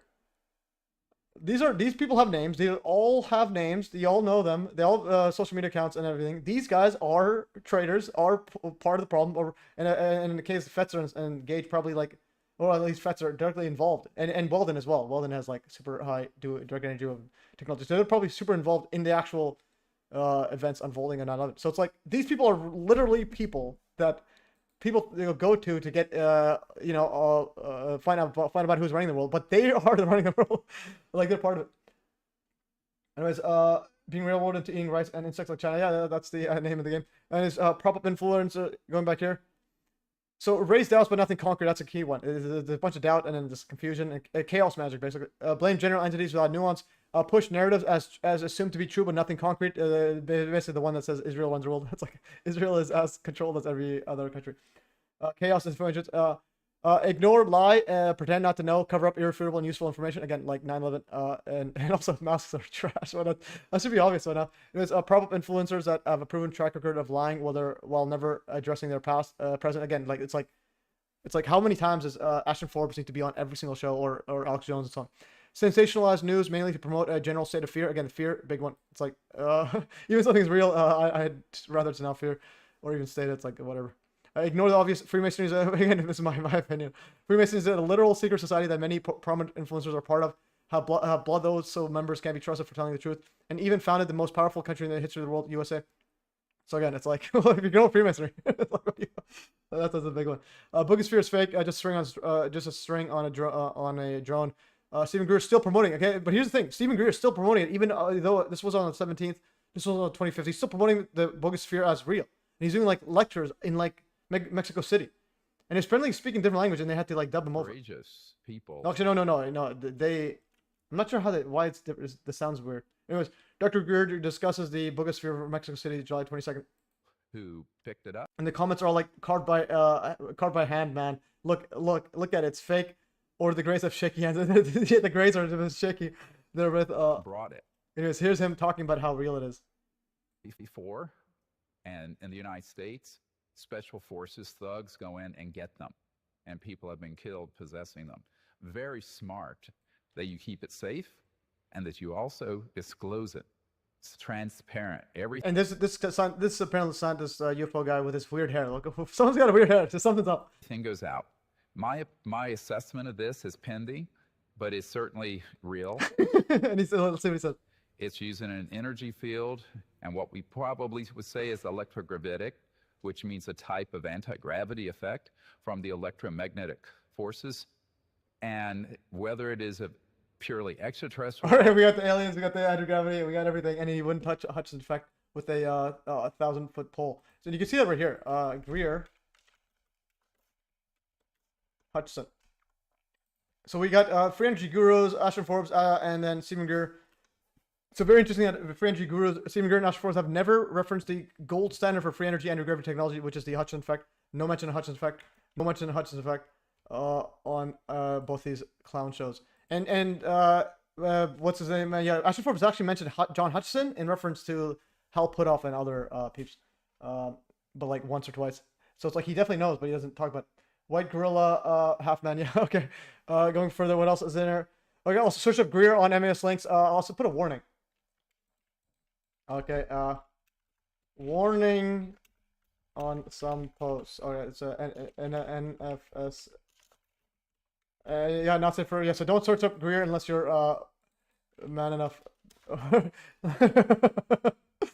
Oh yeah, this is UFO Guru, yeah, this is UFO Guru Stephen Greer Wilden. Okay, not safe for work, and so on. And then these people are still defending him. UAP reporting center. It seems like consensual relations between adults. Only persons that should have an issue with it could possibly be his wife. This is not if this just is a tip of the iceberg. Ask around unless you're too afraid. So, and also Paul Loveless, guys in the chat. He actually said something pretty funny. Pretty interesting. He said that there's a video, he's trying to find it, where he thinks that that Greer mentioned like taking drugs, like like one of the slang for taking like some sort of like sniffing some cocaine or something, in his like homoerotic escapades. So again, he's trying to find out where it was, and that's like slang for he was taking some white powder or something. So anyways, So blind, Gonzo. So blind people might also all be racist. Yeah, definitely. If blind people are not staring, they're racist. And then going back here, I think there's a, was it a Greer one? Okay, now I forgot. But anyways, that's for another day. Okay, going further, what else was in here? Yeah, anyway, search up names on MES Links, Telegram or Andrew Johnson's, and yeah, that's pretty much it. There, yeah, bogus sphere is literally bogus, and someone actually made a video on that. I'll go to the sphere. Okay, bogus sphere debunked, and this is being lifted via a drone. This was even the mainstream meta debunking ones. They were doing some clips on using this word here. This was I think they used the footage.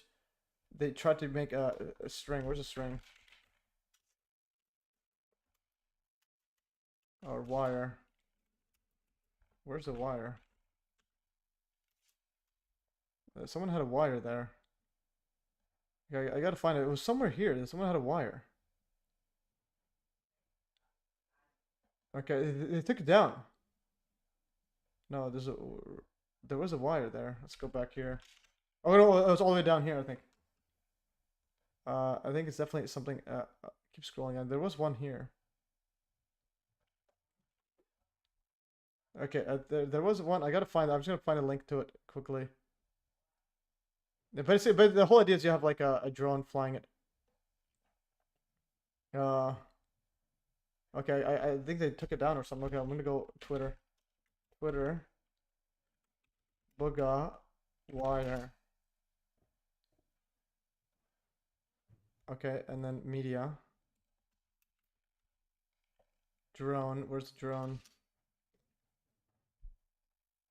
I think this was it, maybe. Ella dice que la esfera da vueltas como un trompo. There was a drone. Anyways, I gotta find that drone one.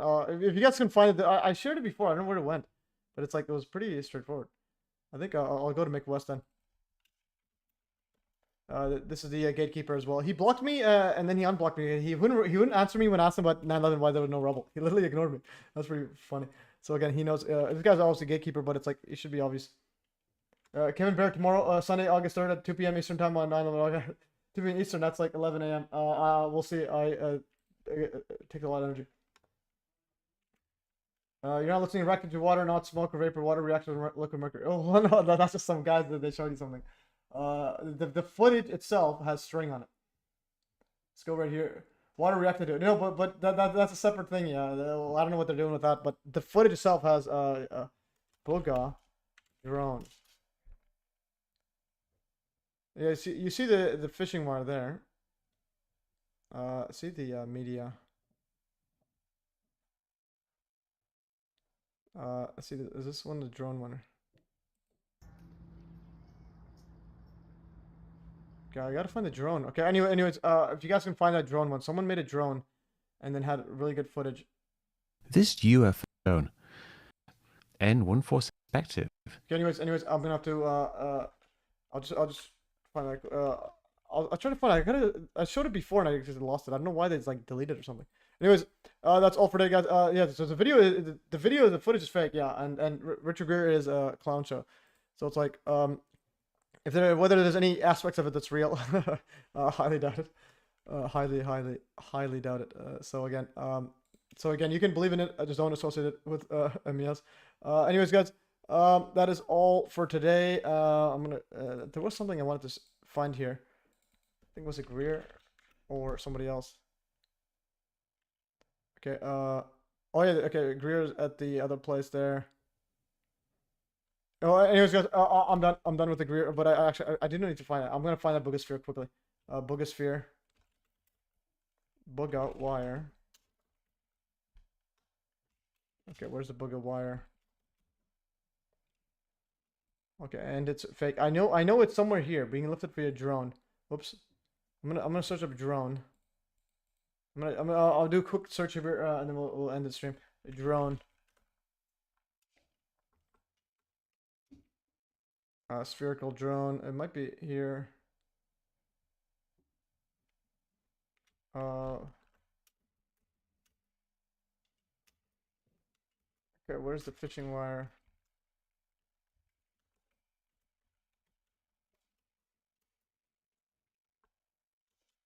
Okay, where is the Okay, let's go. Sphere on a fishing wire. Sphere or on a fishing wire. Okay, fishing line. Sphere on a fishing line. Booga. Okay, thank you. Okay, anyways, Booga Sphere hoax. This might be it. Okay, this was the wire there. Okay, anyways, I need to find that footage. Why is it deleted? I hate when things deleted. It's like they just probably paid him to delete that, so nobody knows. Okay, anyways, that's all for me, guys. If you guys didn't find it, let me know where it was again. I showed it before, so I don't have time for it. Anyways, guys, I'm gonna close the stuff. All right, thanks for joining. So. And a report said the first guy who picked it up got skin burn. Then there's a why is this higher? Okay, yeah, it says got skin burn. Then there's a girl on video pouring water and rubbing it. Yeah, we'll see. Much earlier if we take into account the flying bell of I saw the footage. I didn't see anything happen. Like it just poured something like water. I don't know what's going on. Thanks for joining the stream. Or thanks for joining the show. Have a great weekend. Alright, send us everywhere. There you guys, epic stuff. Yeah, so blind people are racist, guys. Don't be blind, or else be racist. And what else was in this one? Close this. BitChute, nobody on BitChute. This guy. Let's see if this BitChute can't even like post links and even. Okay, you must join a room first. Like, what is it even saying to me? Alright, guys, that is all for today. Good night, guys. And stream in 3, 2, 1, and stream and ending.